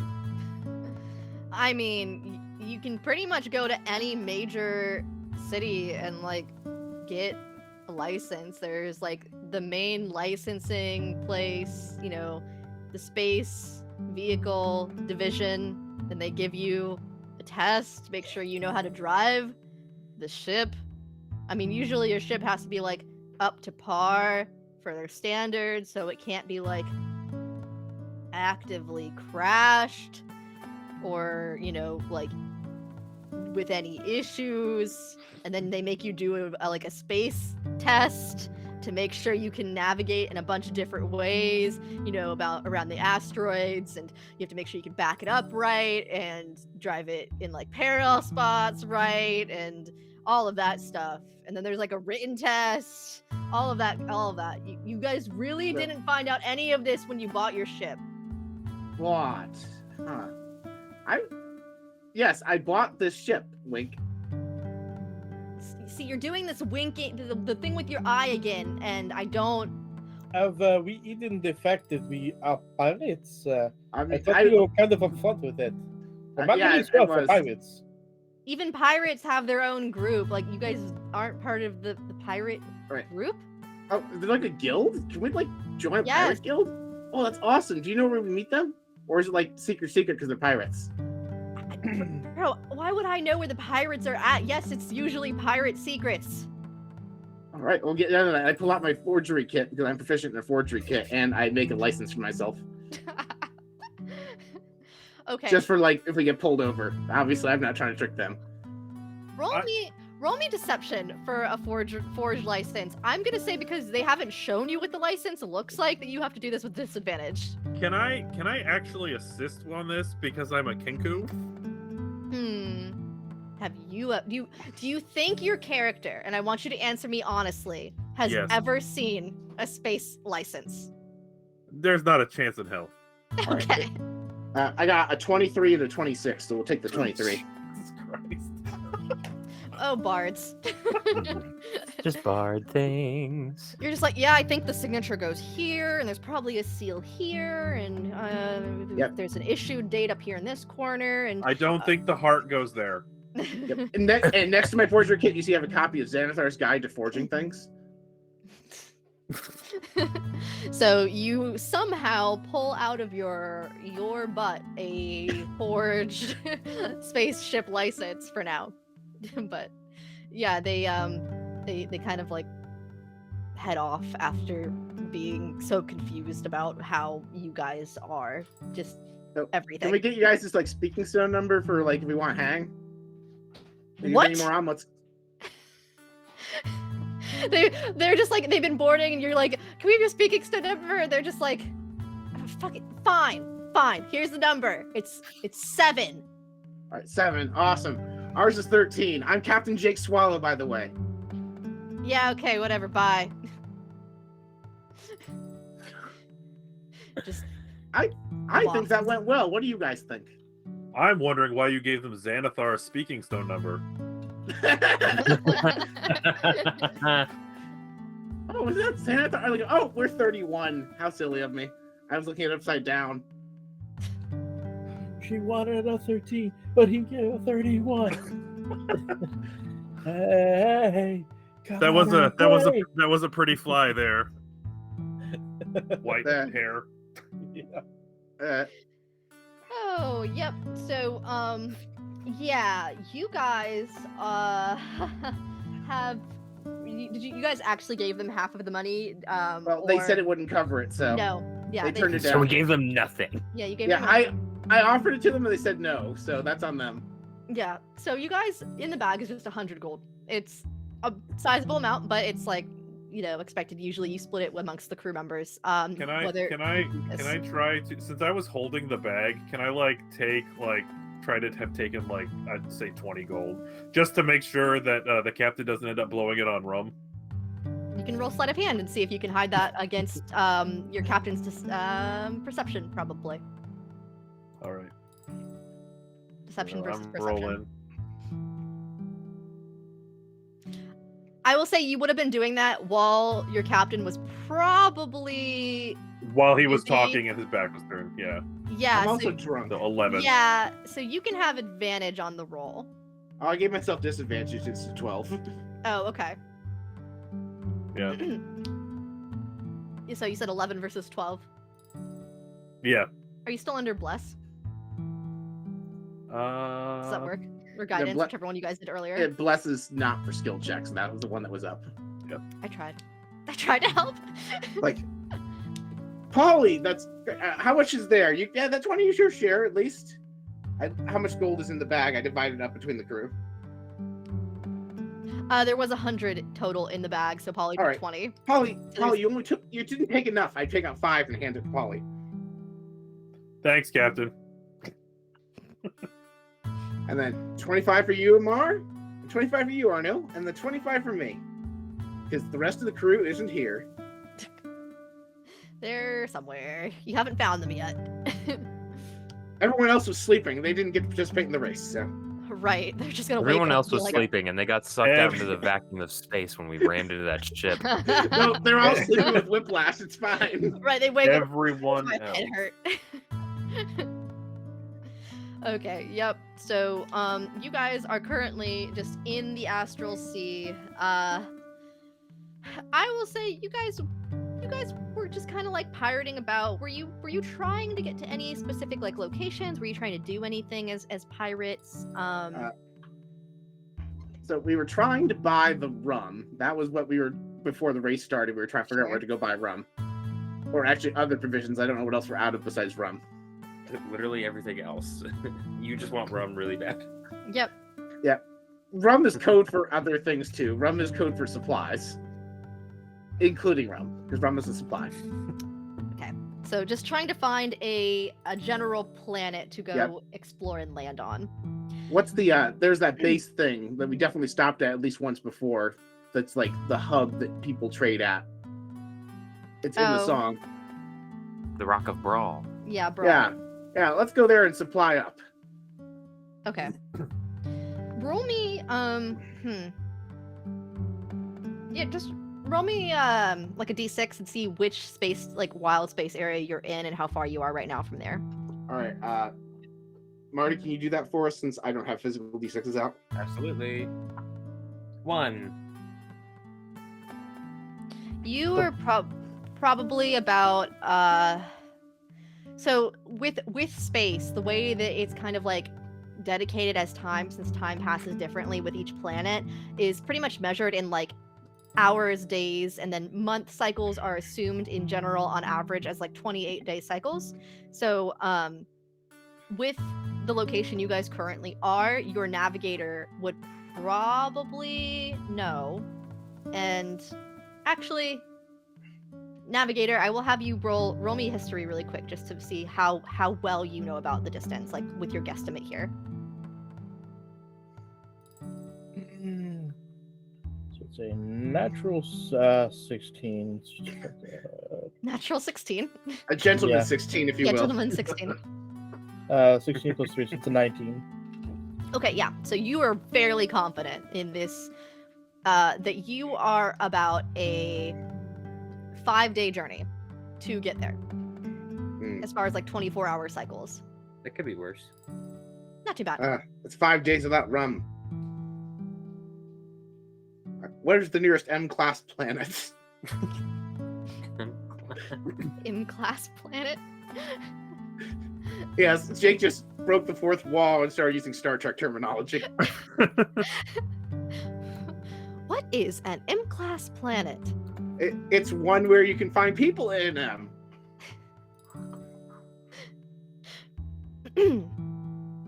Your ship is just spouting off profanities in languages you may not be sure about. They are very colorful.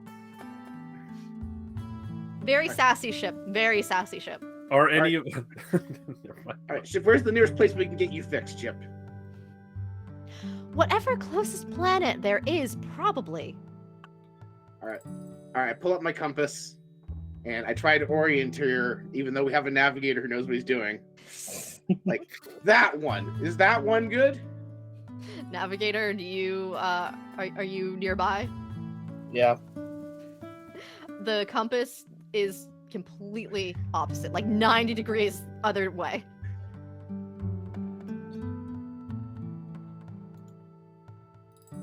Why don't we go ahead that way? The opposite way of what you are pointing. Oh, I was holding the compass upside down. Yes, you're right. Yeah, that seems better. Yeah, compass doesn't work that way, audience. No, it doesn't. As your local environmental science person, no, it doesn't. I'm just amazed that your compass actually like works at all. It doesn't. That's the joke. It's a broken compass. Also, there's no it's just a magnetic drawn- north in space. It's just a drawn-on arrow. Basically.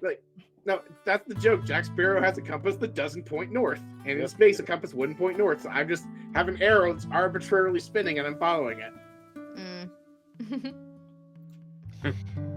Yeah, so you probably then subsequently from your role earlier know that you can probably get to another like livable planet within about a day.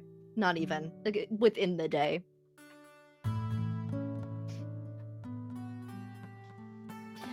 Do any of you actually think you would know anything about ships? Like legitimately, do any of you guys think you would?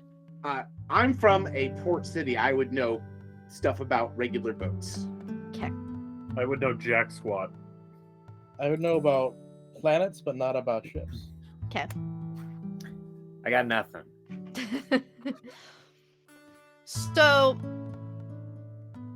as a port ship, you know that. Actually, I think I want you to roll history too to see if you actually do know this specific detail.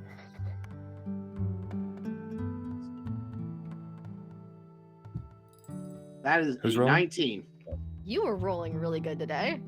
Yep, D&D Beyond loves me today. Yeah, it does. You know with non-magical ships that usually if you had to equate damage to repair cost, it's around 20 gold per hit point of ship damage to fix a ship.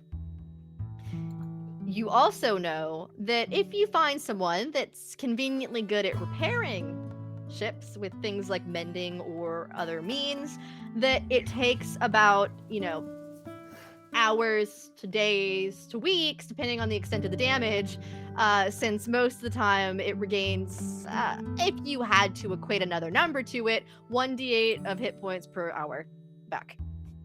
All right, so I do that math, and then I realize that between me and Polly, we have 9 spell slots and can heal the hell out of this living ship. 9 spell slots each, because Polly casts 1 Cure Wounds, I cast 1 Mischief. So between Healing Word and Cure Wounds, I think we can get 75 HP back. I also have 1 spell slot, and I have a healing spell. What was it? Cure Wounds as well. So I gauge that if we take a leisurely pace to get there in a day, the ship will be fully repaired without any cost to us.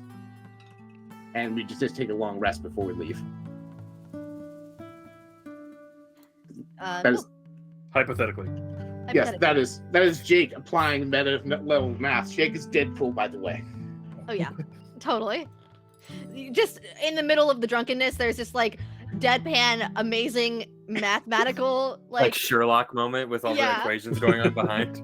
Yeah. It's more like more like the the Hangover scene where he's calculating the probabilities for for blackjack. It's like, where is this coming from? So yeah, do you guys want to go about it that way? So I'm okay with spending my spell slots, but I think what we want to do, since with the way mechanically D&D works, is we fly towards the planet, and then when we're about to take the long rest, we burn all of our spell slots. So if we get ambushed on the day trip there, we have all our slots still. Mm-hmm. I will let you guys do that. Hey, can someone really quick though, while you guys are leisurely traveling, roll me a D100? Oh, I want to do this one. Oh, I sorry. think- Did you... No, I just want to say I think that Polly after seeing the ship get hit so hard will just like casually over the course of the travel be kind of just casting cure wounds lightly to try to, because she feels bad. She feels bad that the ship took this giant hit because Jake's a fool. So so I think immediately I'll go ahead and I'll do 1 cure wounds now, and then Alright. And then does it proc wild magic? That's the other thing. If we're going to do this method, we risk procking wild magic 20 times. No, you're good. We can figure out how often you guys proc wild magic, but so cure wounds at first level 9. So I heal 9. All right, I can actually do this really quick. I have a roller up. If we're going to cast 20 spells, I do too. I can roll. Hey, let's just roll 20 d20s to see how many 1s and 20s we get. Do you want to do 10 and I can do 10? All right, sure. Okay.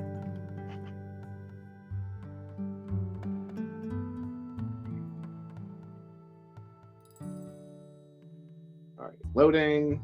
Wow, none on my end. That's incredible. I got a single 1. Wow. So What are 1 proc out of all of that. Out of 20 rolls. Wow. That is statistically slightly below average. We should have gotten 2.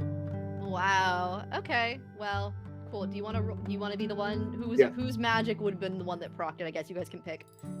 Well, I'm using 9 slots. Polly's using 9 slots. I think it's either me or Polly. What do you want? Let's do the cleric table. We never see the cleric table. I see the bar table all the time. I'm doing 4. I'm Where are doing you getting 1. 9 slots? You should have level 1 and level 2 slots. Yeah, I used 1 level 1 and 1 level 2. Okay, so that's 2 spells. You should have. Oh, that's right. We're level 3. I'm used to being level 6. So Yeah. That's still 5 slots you have. I have 6 slots and I used 2, so it's 4. So that's 4. Okay, Yeah. so that's 4, and Yeah, then I'm I'm rolling using 5. Either way, we get to full health. We just overdid Yeah. the rolls because we forgot we were level 5. Not level 5 characters yet. Yeah, let's go ahead. Let's do the cleric table. It's cool. I trigger it. Yep. Roll a D100 then for our cleric. Oh yeah, because you guys don't have clerics. 56. No clerics allowed. Oh god. Yeah. So you are you inside the ship or are you on the deck of the ship? I'm I feel probably like next to Good. the wound where we got hit, that makes sense for cure wounds. It's touch based. You Yeah. are outside of the ship. How long can you hold your breath for? what did we determine it was? 1 minute plus your Mm-mm. con mod about a minute. It's was it? rounds. Yeah. Well, did you Oh. teleport outside the ship? Is that what happened? You Because teleport 1,000 feet up. Oh, I can no. hold my breath for 3 minutes. So for 3 rounds, because it's sudden. Yeah, so you teleport 1,000 feet up from the ship where you are. I will say that's probably about 850 feet from the top of your ship. And give me a second. Hold on. I was just looking at space physics a second ago for this because I was like, oh, what happens if you're just kind of in the area with no gravity? So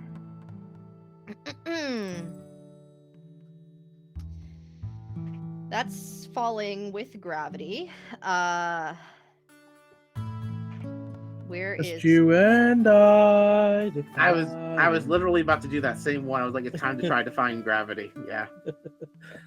weightless? There's 2 of us now, everybody.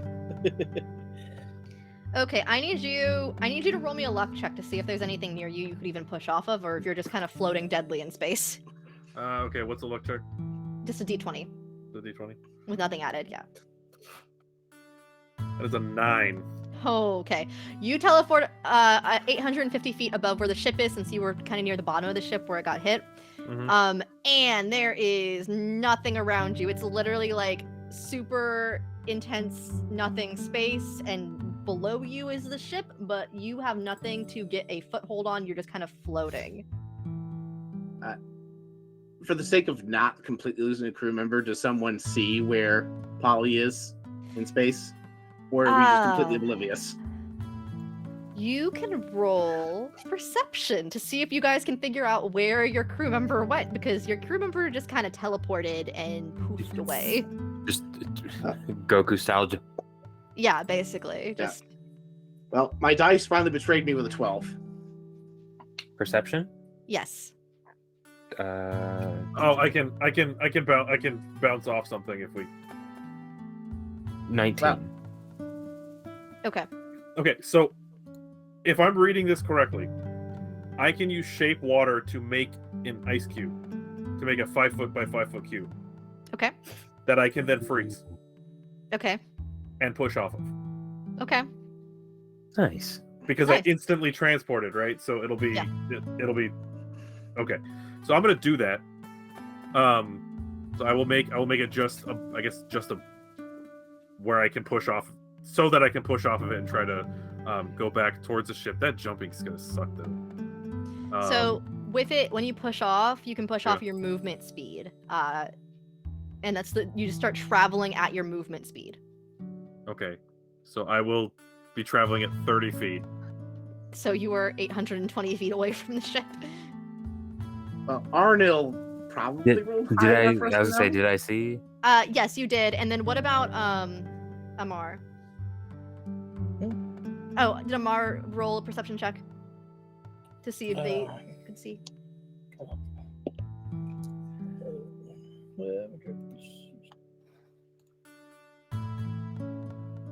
Look, That I is a- promise I'm not trying to kill you guys the first section, No. but No, Dirty that, 20. that trigger almost got us in another I'm episode of sorry, the you said podcast. that 20. Dirty 30. 20. Dirty 20, okay. Sorry. All right. Yeah, so definitely, Marty, your character will have been just kind of like idly looking up, but like, oh, that wasn't there a Oh. second ago. Captain. How many feet of silken line come with a fishing tackle kit? That's a great question. Uh, Let's ask the internet. 850. I think it depends, but let's Google like average fishing royal length. I'm guessing it's like 200 feet. That was my guess too. Questions you don't think are gonna happen. I love it. Okay, let's see. Silken line.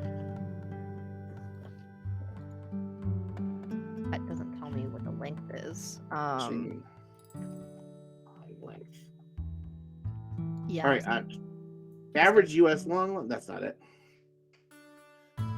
30 and 40 yards. Oh, that doesn't help us for D&D Well- distance. Well, so a yard is approximately 3 feet. yeah.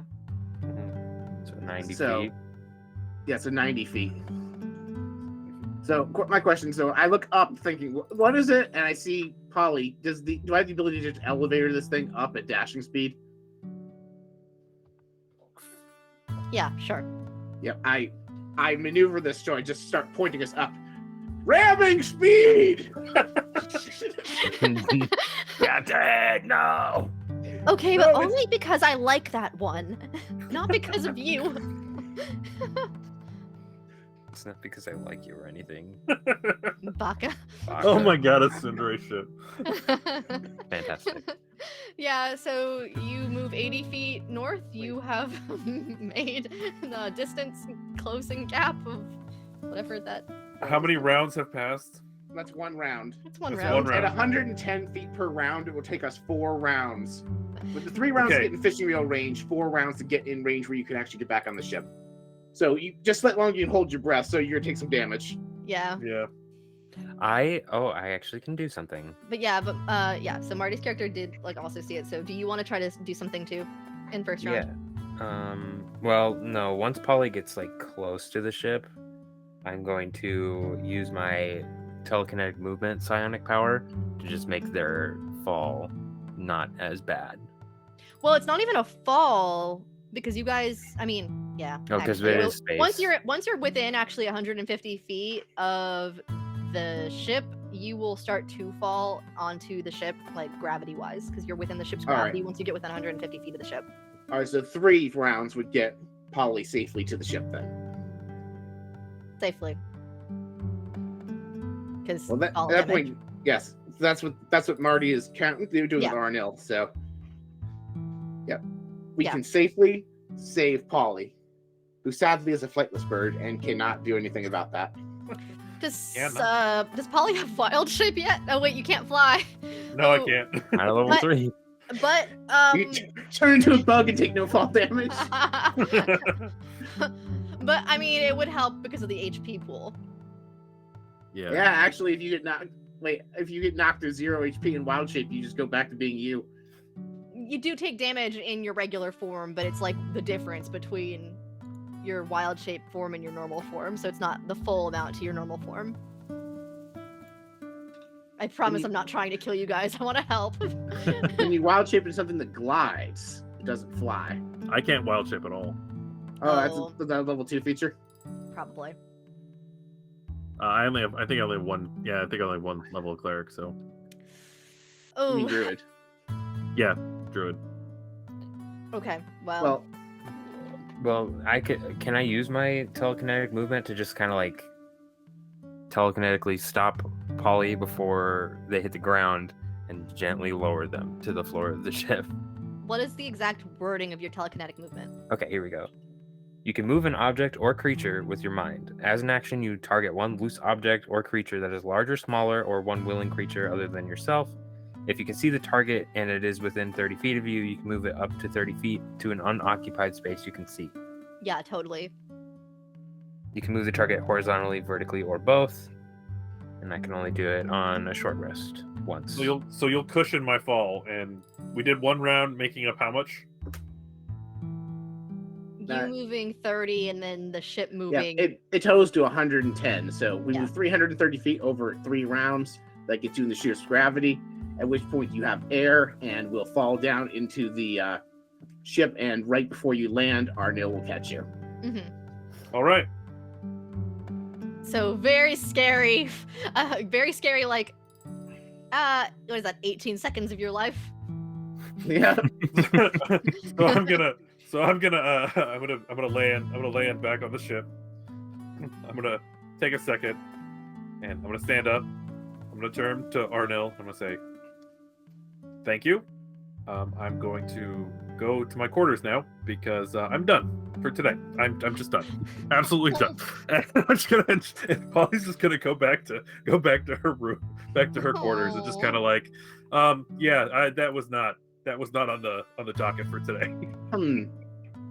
How did she get up there? Captain, we really have to get this curse thing under control. Oh, are we doing what we already know about the curse? Do we already know about it? No. Oops. I don't know, that's crazy. I know, there's weird stuff's been happening on this ship. And the other day, I just opened like my closet and a pile of muffins fell out. It was so random. Just like 50 muffins. 50 Did you press a button to get the muffins to come out? Oh yes, I pressed the button on my closet. Maybe there was a muffin button of some sort. Oh yes, fantastic. Nice. The ship does not have a muffin button. Then where did I get this muffin? Yes, perfection. And I just pull out one of the muffins and start eating it.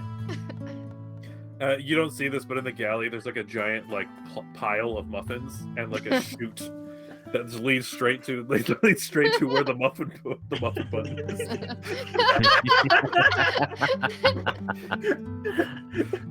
Polly's just been secretly giving me muffins. You know, it's too bad I don't have Goodberry because I didn't think I needed to because we have a chef. But Goodberry making muffins. Yeah. Amazing. I do still need one of you to roll a regular D100 though. Okay. All right, who wants to do it? If nobody else Okay, yeah, volunteers, go I got ahead. the dice in my hand. All right, go ahead.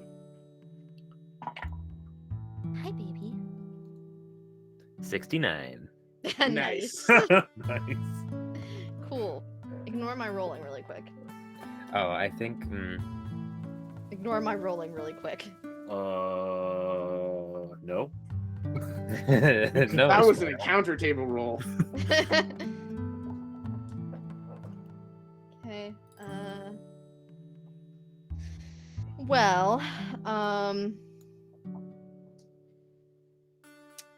so bear with me a moment. Hold on. Haha, bear with you. Bear with me.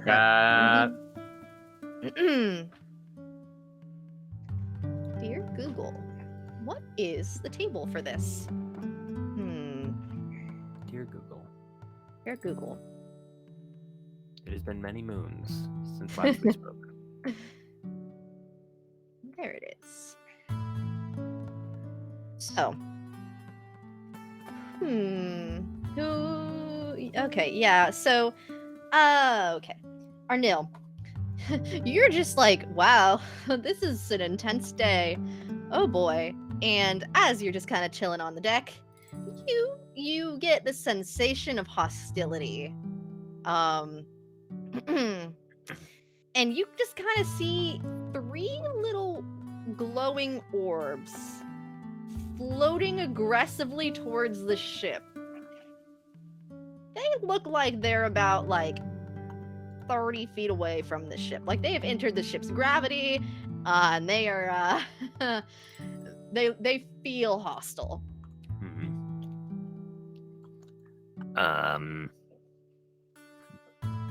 It's just like orbs. Yeah, Just- as far as you can tell right now. Okay. Do any of you have familiarity that are currently on the deck, or I guess currently just you? Do you have familiarity in any way with undead, like undead creatures? Not that I know about. Okay.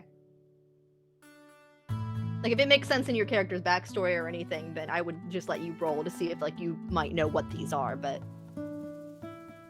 Then not personally, no. yeah, so you just see glowing, possibly, when someone's glaring at you from across a room and you can feel it, Mm-hmm. you just have that feeling. Am I the only one up here right now? I mean, I'm steering the ship. I think you're the only one that has noticed, because you were the one that rolled the encounter table. Because Polly is in her room. Yep. Your navigator's probably out there too. Does anybody else see these things? I don't like the vibe. Neither do I. I'll- I'll do a barrel roll to try and get them out of our trajectory. Do not, Captain. I hate that I have to be the voice of reason. I want to roll a luck check to see whether or not Arnil convinces me not to do a barrel roll. I don't know how to do a flat D20 roll in roll 20 in D&D Beyond. Yeah, go for it. There's something I have a +0 in here. I was rolling intelligence check. I have a +0 to that. I would almost say it's like your intelligence against Arnel's persuasion right now. Alright. All right, I rolled a 6. So bad. That checks. Please roll higher than a 6. I have to roll at least a 7. 18. -1, 17. Oh. All right, so I'm like, okay, let's just do a barrel roll to avoid them. And Arnold just raised one hand on my wrist. It's like, no. Captain. No. All right, fine. Plan B. I'll try reasoning with them. Hello. Why is Hello, that plan B? Toast. What is that plan? Why is that plan B? I'm Captain Jake Swallow. To whom am I speaking? We don't have any prepared names yet. Our lovely audience hasn't given us any names in any of the redeemed things. Oh, let me go to a fun little name generator real quick. Because I don't want to create anything from the depths of my mind. That won't be good. I'll give an example for the chat.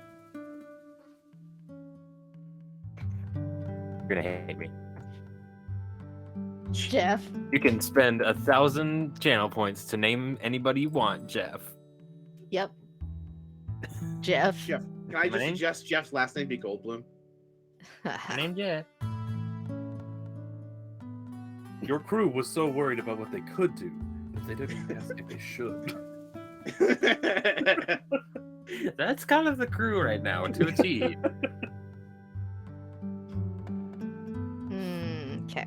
Why is this so? Uh-oh. Sensei is spending channel points. I can see it in the chat overlay. All right, let's.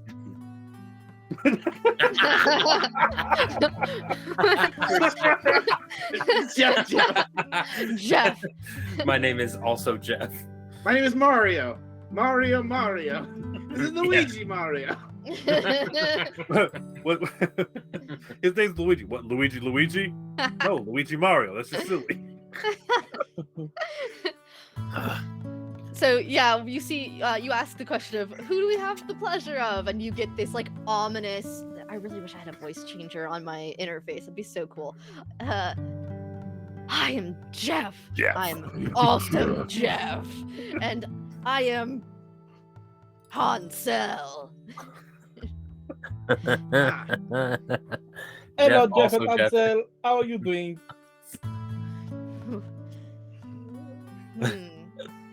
Are you well?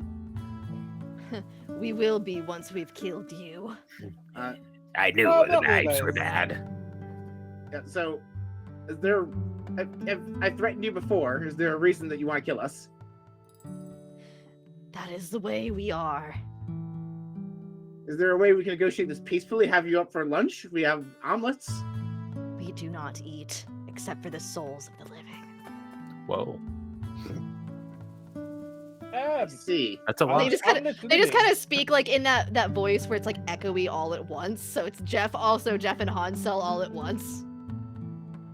It's a neat trick. All right, tell you guys what. How about you don't eat our souls? Would that be amenable to everybody? No. Roll initiative for me. Oh boy. I also yell out, Polly, we can use a hand up here. Polly's done for the day. Polly's It's done for the day. Polly's gonna cast thaumaturgy on herself and just be like, I don't have hands. I have claws. We've been over this. That talents. I have talents. Yep. Let me rephrase. All hands on deck. That doesn't change anything. They're talents. That's still not hands. It's a figure of speech. Yes, we understand that you are talented, that you have talent, you're talented, and that you have paws, right? So do not pause while you deal with them. I'm only coming up because he flattered me. So Polly will go ahead and shuffle her way up to the deck. So Polly does have some experience with the undead. Sure. So am I gonna know offhand what these are? Roll me history with advantage. 17 and Yep. 7. Okay. Yes, you know that these are will-o-wisps. They are tiny undead, usually chaotic evil. They literally are just like, they want to consume life forces. Why are we hailing a ship full of will-o-wisps? They're not even on a ship. They're just like in space. Yeah, they're like little space sprites. Why are we just hanging out? Like what's going on here? What's with Will, and Will? I will Yeah, say their names are Jeff, and Hansel. No, and that's also us. Jeff. No, that one is Will, that one is O, and that one is Wisps. Obviously, Will-o-wisps. Ah, For Polly, while you are like, what the fuck? This is a these are will-o-wisps. Why? You also happen to notice scattered around them as they're approaching lots of broken down other ships. Potentially like, a ship graveyard per se. Maybe they have gold we can take. Yeah. I'm gonna turn to Jake. I'll say, Jake, I see the will. I understand that you talked to the will-o-wisp. Do you see anything else out there? can I roll perception to see if I see anything else out there? Please.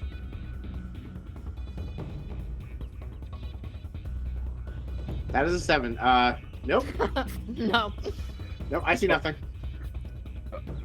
You don't happen to see, I don't know, that, and that pointing very aggressively to the various ships.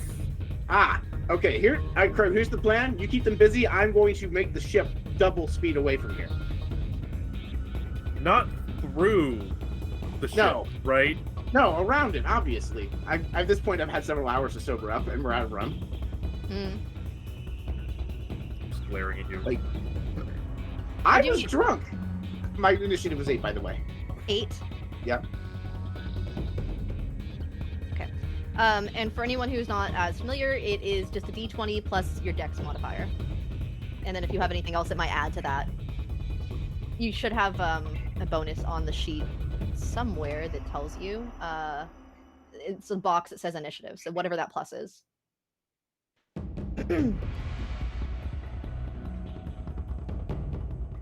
I got a 23. Okay. I got something. D&D Beyond. Thank you for. I got 23 as well. Who has the higher dex? I have +5. I have +3. Okay, so that means that Arnil will go first over Polly, and what about Amar? 9. Okay. Oof. Yeah, so I'm so sorry, guys. They got a higher initiative than you. But first, we're going to take a quick bio break before we actually get into battle, because I would like to do that for everyone, so we can get a quick 5-10 minute break, and then we will be right back. After these crucial messages, Yep. we'll be right back. Hope they don't die, guys. Hey, everyone. So we are back, and hopefully they're not going to die fighting a group of will-o-wisps that have come upon the ship. Unfortunately, the will-o-wisps do have a little bit of an advantage in the initiative. They go ahead, and they do have a 50-foot movement speed, so they are going to fly up on you. I will say Polly comes up to the ship last, so they are actually just targeting, not Polly, Arnil, Amar, and Jake. What are your ACs each? 18. 14. 11. And 11. Okay. And Polly, what's your AC, just so I have it? 16. 16. Okay. So they are going to do a little shock attack on each of you guys. I will just roll a different die for each of them. One of them gets a nat 20. I will say that one is the one that's targeting Arnil. The other one is targeting Jake, gets a 19 on the die, so that hits. And Amar, that one has a 14. They all do hit. We will deal with the nat 21 last, because that's some chaos. Okay, 2d8. Wasn't trying not to kill you guys. Alright, well, good news there. It is not a lot. So 3 damage to Amar, 7 damage to Jake, and Arnil, I'm so sorry. I will leave it up to you guys. Do you want to use AOD's crit rules? Or do you want to use just double dice? Let's just use double dice. I was gonna say, what are AOD's crit rules? Is it max damage plus dice? Max Yes. plus dice, yes. That's what Wayfaring Strangers does too. Well, I think Bard Rock and Cafe historically has done double dice. So for people coming from between this and the podcast, let's keep that consistent. Fair enough. Just wanted to leave it up to you guys. Okay. Okay. That's fine. Just roll bad. I mean, I did. You got really lucky. It's 13. That's still like half my health. That was a bad roll. I'm so sorry. Okay. Oh, and it's lightning damage, in case any of you guys have any immunities to any of that. I'm immune to all damage, actually. Crazy. Wild. Amazing. Goodness. Yep. They are glowing around you guys, and they come up, and it's a big old shocky shock. That is their turn, it looks like. So that is going to be Arnil. Ooh, actually, I just read something. Can I take my reaction after that attack hits me? To do protective field.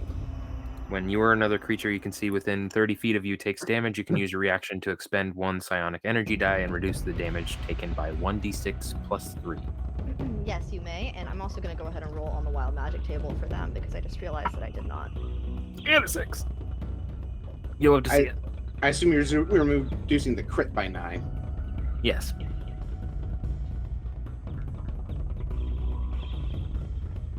Then you can do your turn while I'm looking Okay. at what they need to do. I will slash at the one that hit me with my sword. Okay. Cool. They have an AC of 19. Okay.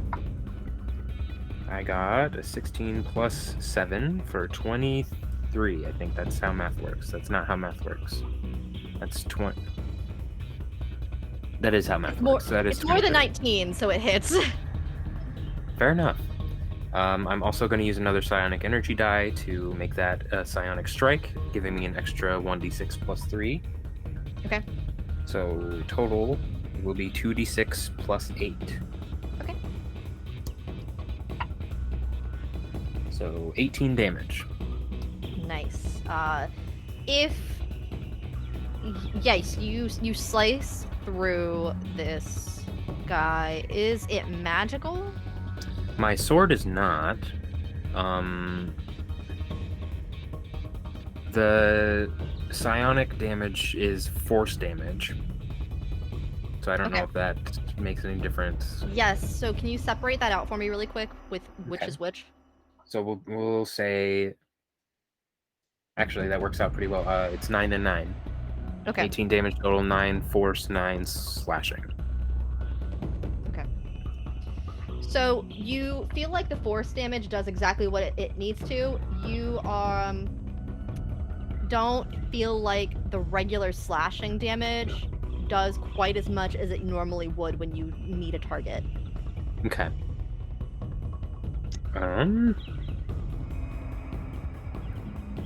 All right, and then bonus action, I will psionic power recovery to get one of those die back, and that is my turn. Perfect. That means Polly, you're up. Okay.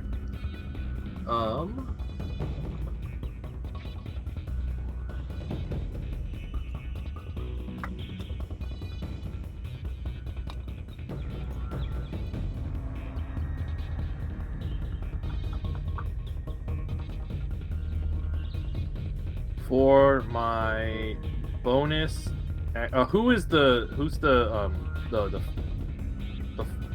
fragilest amongst us? I feel like that. Probably me. Yep, I was gonna agree. I think it's Coach. Okay. I'm gonna assume that it's fairly obvious to everyone in the crew that Coach's character needs the most protecting. So what I'm gonna do is I'm going to, as a bonus action, I am going to cast Sanctuary. Okay. On Coach. So that means that until the spell ends, any creature who targets the warded creature with an attack or harmful spell must first make a wisdom saving throw. On a failed throw, that creature must choose a new target or lose the attack or spell. The spell Okay. doesn't protect against the other stuff. Perfect. Oh. What is your AC, your DC for the spell? It is 13. Okay, perfect. And then for my action, I will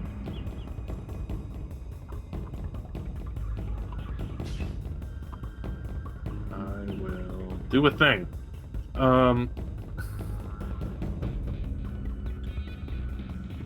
Does it look like currently it's just these 3 will-o-wisps, right? That is all you see, That is all I see. aside from the ship graveyard.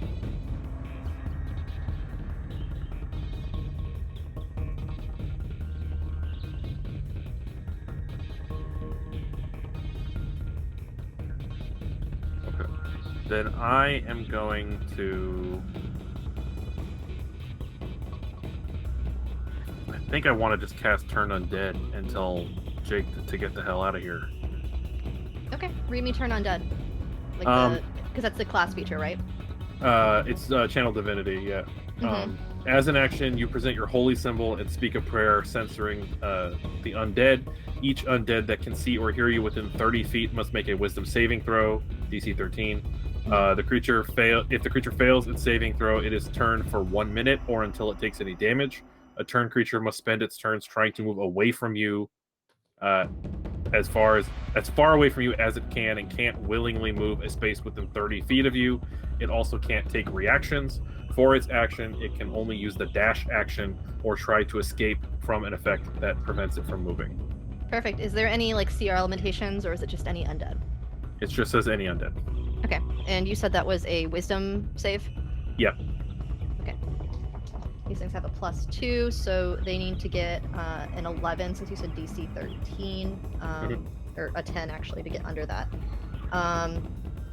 2 of them fail, so you see the 2 that have not made any kind of attacks yet are the ones that look frightened. So back on their turn, they will go ahead and flee.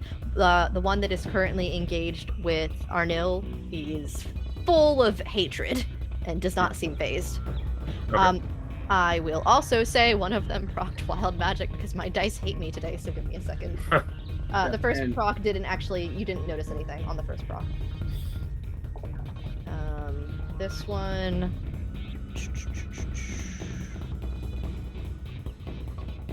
Oh, okay. This one, one of the ones that looks frightened, the one that had gone up to Amar, it looks like it gets a shield around it, like a spectral shield. Also, while we're still on Polly's turn, did Polly casting Sanctuary proc wild magic? No.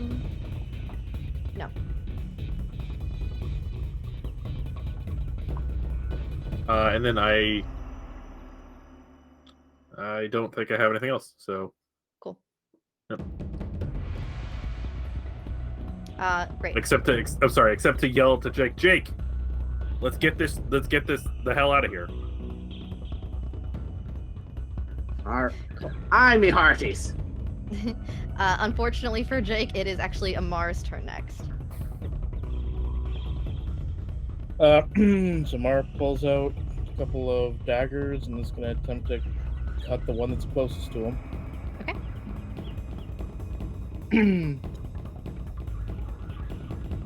En garde, you ungodly heathens. Rolls a... I believe I said the one that was closest to you is the one that has the shield around it, just as a heads up. Okay. Alright, so I have 2 daggers. So first one rolled a 19. That will actually miss. Second one is a nat 20. Nice. Perfect. Yeah, that'll hit. And let's see. You are... Let's move this table. And then roll 2 D100s for that after you do your damage. Do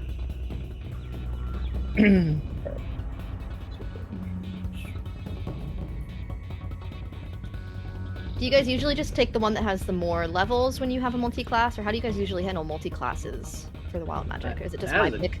That is a question for our DM, because here's the thing, 2 of our players are pure characters. I have a single level in wild magic sorcerer, so we just roll twice.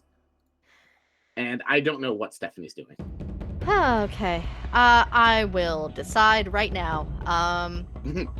I will decide which one I like better for you since it's advantage, and I will decide which one looks worse for you with disadvantage. So. Kenny still here?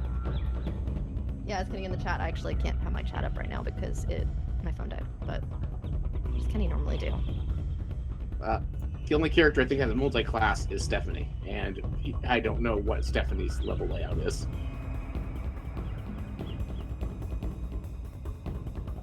But yeah, let me know what the damage is while we were deciding what we want to do here. 6. 6, okay. And what type of damage is it? Piercing. Okay. It's magical or non-magical? Not magical. Cool. Yeah. So you, similar to what happened with Arnil's character, you make this connection with the dagger, and it kind of like feels like it only halfway goes through this will-o-wisp, since it does not do quite as much damage as it usually would. And then roll me 2d100s, please. And thank you. Okay. Where's the ranger table?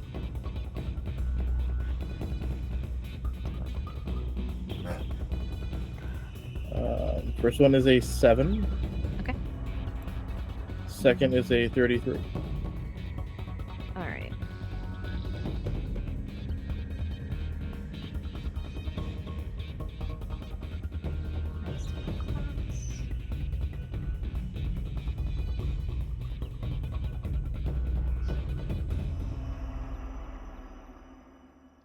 Oh, not too far. That's rogue. Okay. That doesn't do anything. And that also doesn't do anything. Let's go look at the cleric table and see if that's more fun. I feel like that's what Kenny does. Neither of those is helpful to you guys right now. I feel like on a nat 20, like it should be helpful. I mean, sometimes the dice want to tell a story or do nothing. Yeah, Sometimes the dice need a break, you know? sometimes.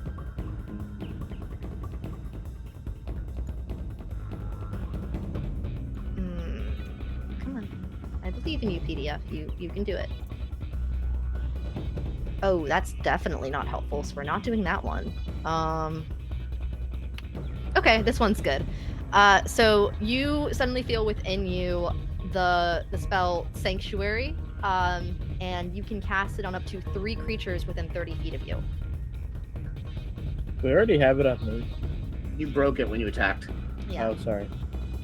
I'll put it back on myself. And then who else should I put it on? Who else needs it? I am currently engaged in combat. If we were to get benefit of one turn of Sanctuary, it would make the most sense to put it on Polly and Arnil, because I'm next in turn order and I'm going to cast Vicious Mockery. Sounds good. You got it.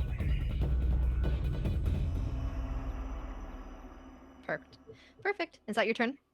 Yep. Okie dokie. Yep, so that means it's Jake's turn. All right, so at the helm, I'm going to use the shift's movement to gun it. And I'm going to use my action to Vicious Mockery, the one that took all that damage from Arnil.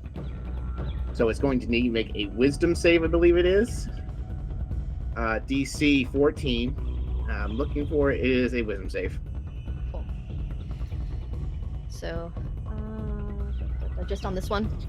Yep. Yeah, it fails. All right, and I just yell at it, man, you're going to be dead in the water after this. And it's going to go ahead and take 3 psychic damage. Psychic. Yeah, it'll take 3 psychic damage. And then as a bonus action, I'm going to give Arnil a Bardic Inspiration. Thanks. You can do it, Mr. Arnil. Thanks, Captain. So I do have to point out that you are gunning a ship with 3 will-o-wisps inside of your gravity field. So unfortunately, gunning the ship doesn't mean that they get left behind. Yes, I'm moving away from the ship graveyard, though. Okay.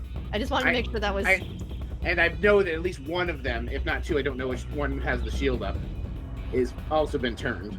So it will run out of the gravity field eventually. Yeah. If a reinforcement's coming, we're moving away from them. That is totally fair. Okay, cool. Back to the top. It is the will-o-wisp's turn. All right, so 2 of you have Sanctuary cast upon you, but 2 of you that they were engaged with do not, but they are also, 2 of them are frightened. So the one that was attacking Jake, I believe, was one of the frightened ones. So it will go ahead and try to dash away. I don't know that would provoke any opportunity attacks as it dashes away. So it does. The other one that is engaged with Arnil is not frightened, so it will go ahead and try to attack. It gets an 18 plus something. 4. 22. I think you said that hits you. Yeah. Does it have? I have sanctuary on me, right? It has to make I thought Sanctuary hit all 3 of the people that aren't me. Oh, I thought you said that you weren't going to do Sanctuary on Arnil because he's engaged in combat. Well, he said that he would benefit from Sanctuary because his turn isn't until after their turn. Okay, I misheard you. I'm sorry. Yep. That's a Wisdom save of 13 to hit or target another creature. It does pass on the Wisdom save, Okay. so Then it still hits me. It's a Wisdom save of whatever Coach's is. Because he's It's, the one who it's complicated with wild magic, so. that's true. What would your spell save DC be? Let's see if I can find it too.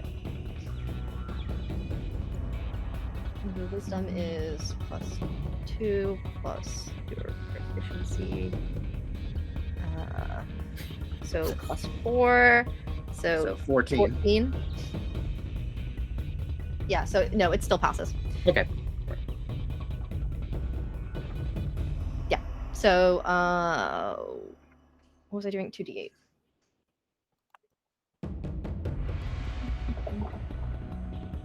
Uh, 7 damage.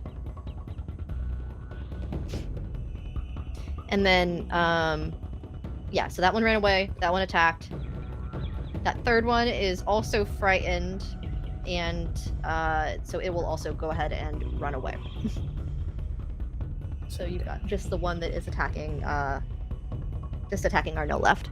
All right. So point of order: is the one left Jeff or Hansel? Jeff. Okay. No, and to be clear, it's Jeff. Also Jeff. The also Oh. is part of the name. First name also, last name Jeff. Oh, okay. I was mistaken. I apologize, also, Jeff. Jeff, also Jeff, and then Arnil. Yeah, Hansel. Hansel. Yeah. So it's just Jeff left. And then Yeah. that will be Arnil's turn. Jeff, it doesn't have to be this way. We can stop Yeah. that. Yes, Jeff, how would you like a lucrative opportunity to join our pirate crew? Join the gang, Jeff. One of us. We can get you all the souls you want as long as they are not ours. No, we cannot. That cannot happen. We're not okay with this.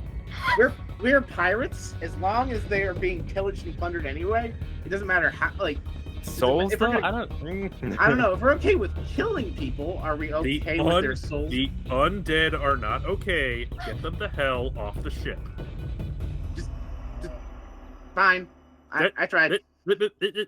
I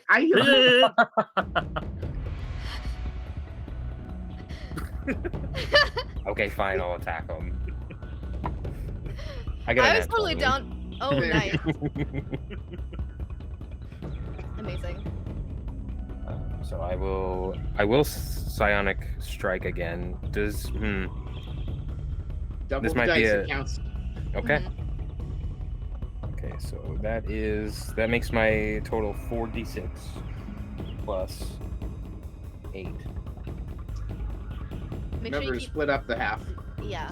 I have a Okay. feeling it won't matter, but split it up anyway, just in case. All right, well, 2d6 for the slashing. I got a 3 plus 5, so 8. Psionic force damage is 12 force damage. The psionic damage goes like straight through, and like a cloud, like a hole opens in what was like the fiery smoke of this will-o-wisp. It's just, and it explodes basically like a little supernova. And Jeff dies a second death. Sorry, Jeff. In the next life, maybe. I do need you Jeff to was roll, so worried about whether he could or should that he didn't think about whether or not he should. basically. You did roll an at 20, so I do need you to roll 2 D100s. And do I have to do a third one also? Still? It's been over an Oh, hour. It's been over an hour. No, Was it you not took on a a? rest. You took a rest, so no. Okay, I did take a short rest. Okay. Okay, the first one is wow. That's 100. Oh. Okay. So you've gotten a 1 and a 100 in this stream. Interesting. And 58. I have a feeling the 100 is probably better, but let's see. Gets the wish button. As a fighter. As a If it's fighter, if you're using the same table that Kenny uses on Bard Rock, I do already know what 100 is. it's the same one that Kenny gave me. Yeah, I think 100 is better here. You gain 2 uses of action surge, which are not restored upon rest. Yep. So just Yeah. remember you have 2 extra action surges for the known future. Yeah. Yeah, those those don't go away, so I just have those until I You use just them. have those until you use them. Yeah. Sweet. So yeah, the other 2 are fleeing at 100 feet per round. So And how far? I'm assuming that they can break the gravitational pull of the ship, yeah, probably. and I'm assuming that they're within 1,000 feet of the end of the gravitational bubble. Within currently, yes. They flee for 10 rounds, so as long as we leave them yeah. alone, they're Yeah. long gone. Yeah, that's what I was thinking. Yep. So you guys have successfully avoided death via some will-o-wisps haunting a graveyard. Okay, so explain to me what happened there. I was trying to recover from being off the ship for some god-forsaken reason, and God's forsaken reason. And I come and there's will-o-wisps just hanging out with you guys? What happened? I mean, we were on course to that planet, and then there was the ship graveyard that we came across. I didn't see the ship graveyard in time, and the will-o-wisps were there. They were just in our flight path. We didn't see them before they got here. Okay, but what about asking them to join the crew? The alternative was killing them.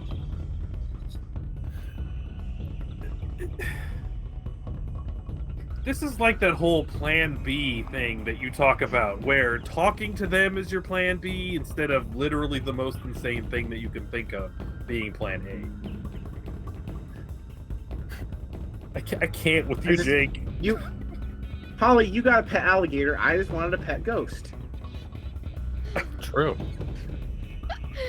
It was a crocodile named Mr. Spicy, and he only hung around for an hour, okay?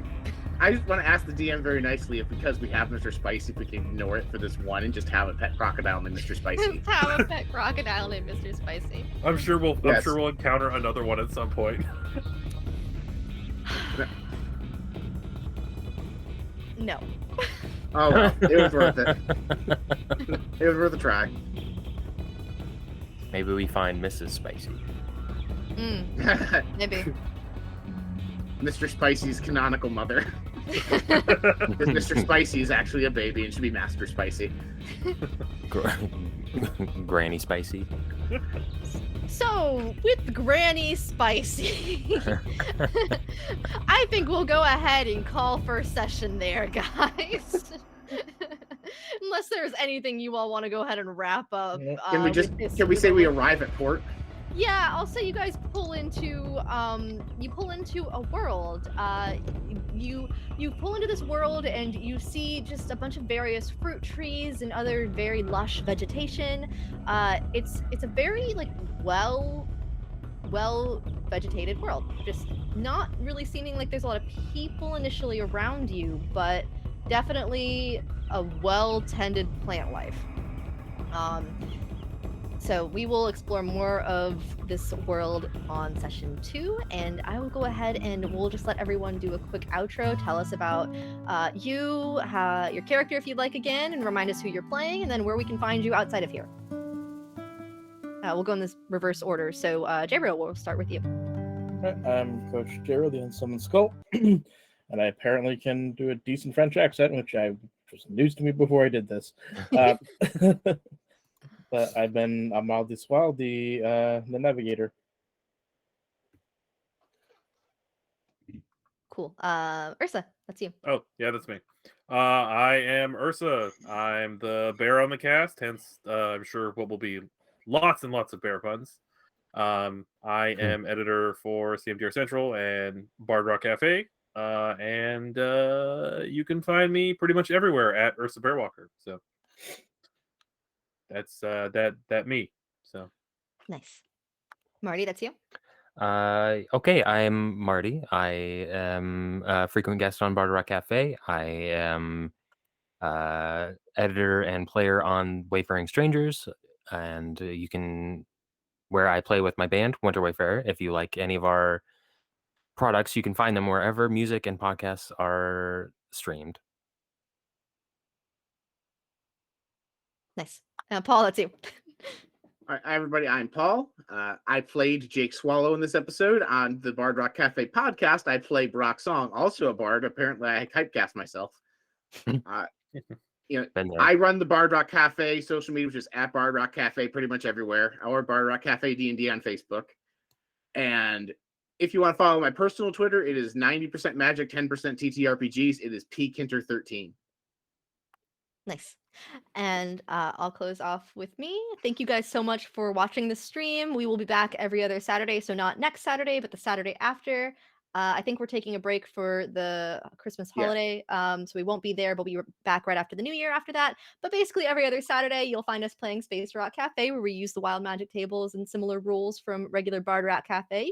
Guys should give them a listen. They are on every other podcast platform. But outside of GMing here, you can find me playing Windterra Dark Knight over on the Agents of Damn podcast, which can be found on any other podcatcher. My goodness.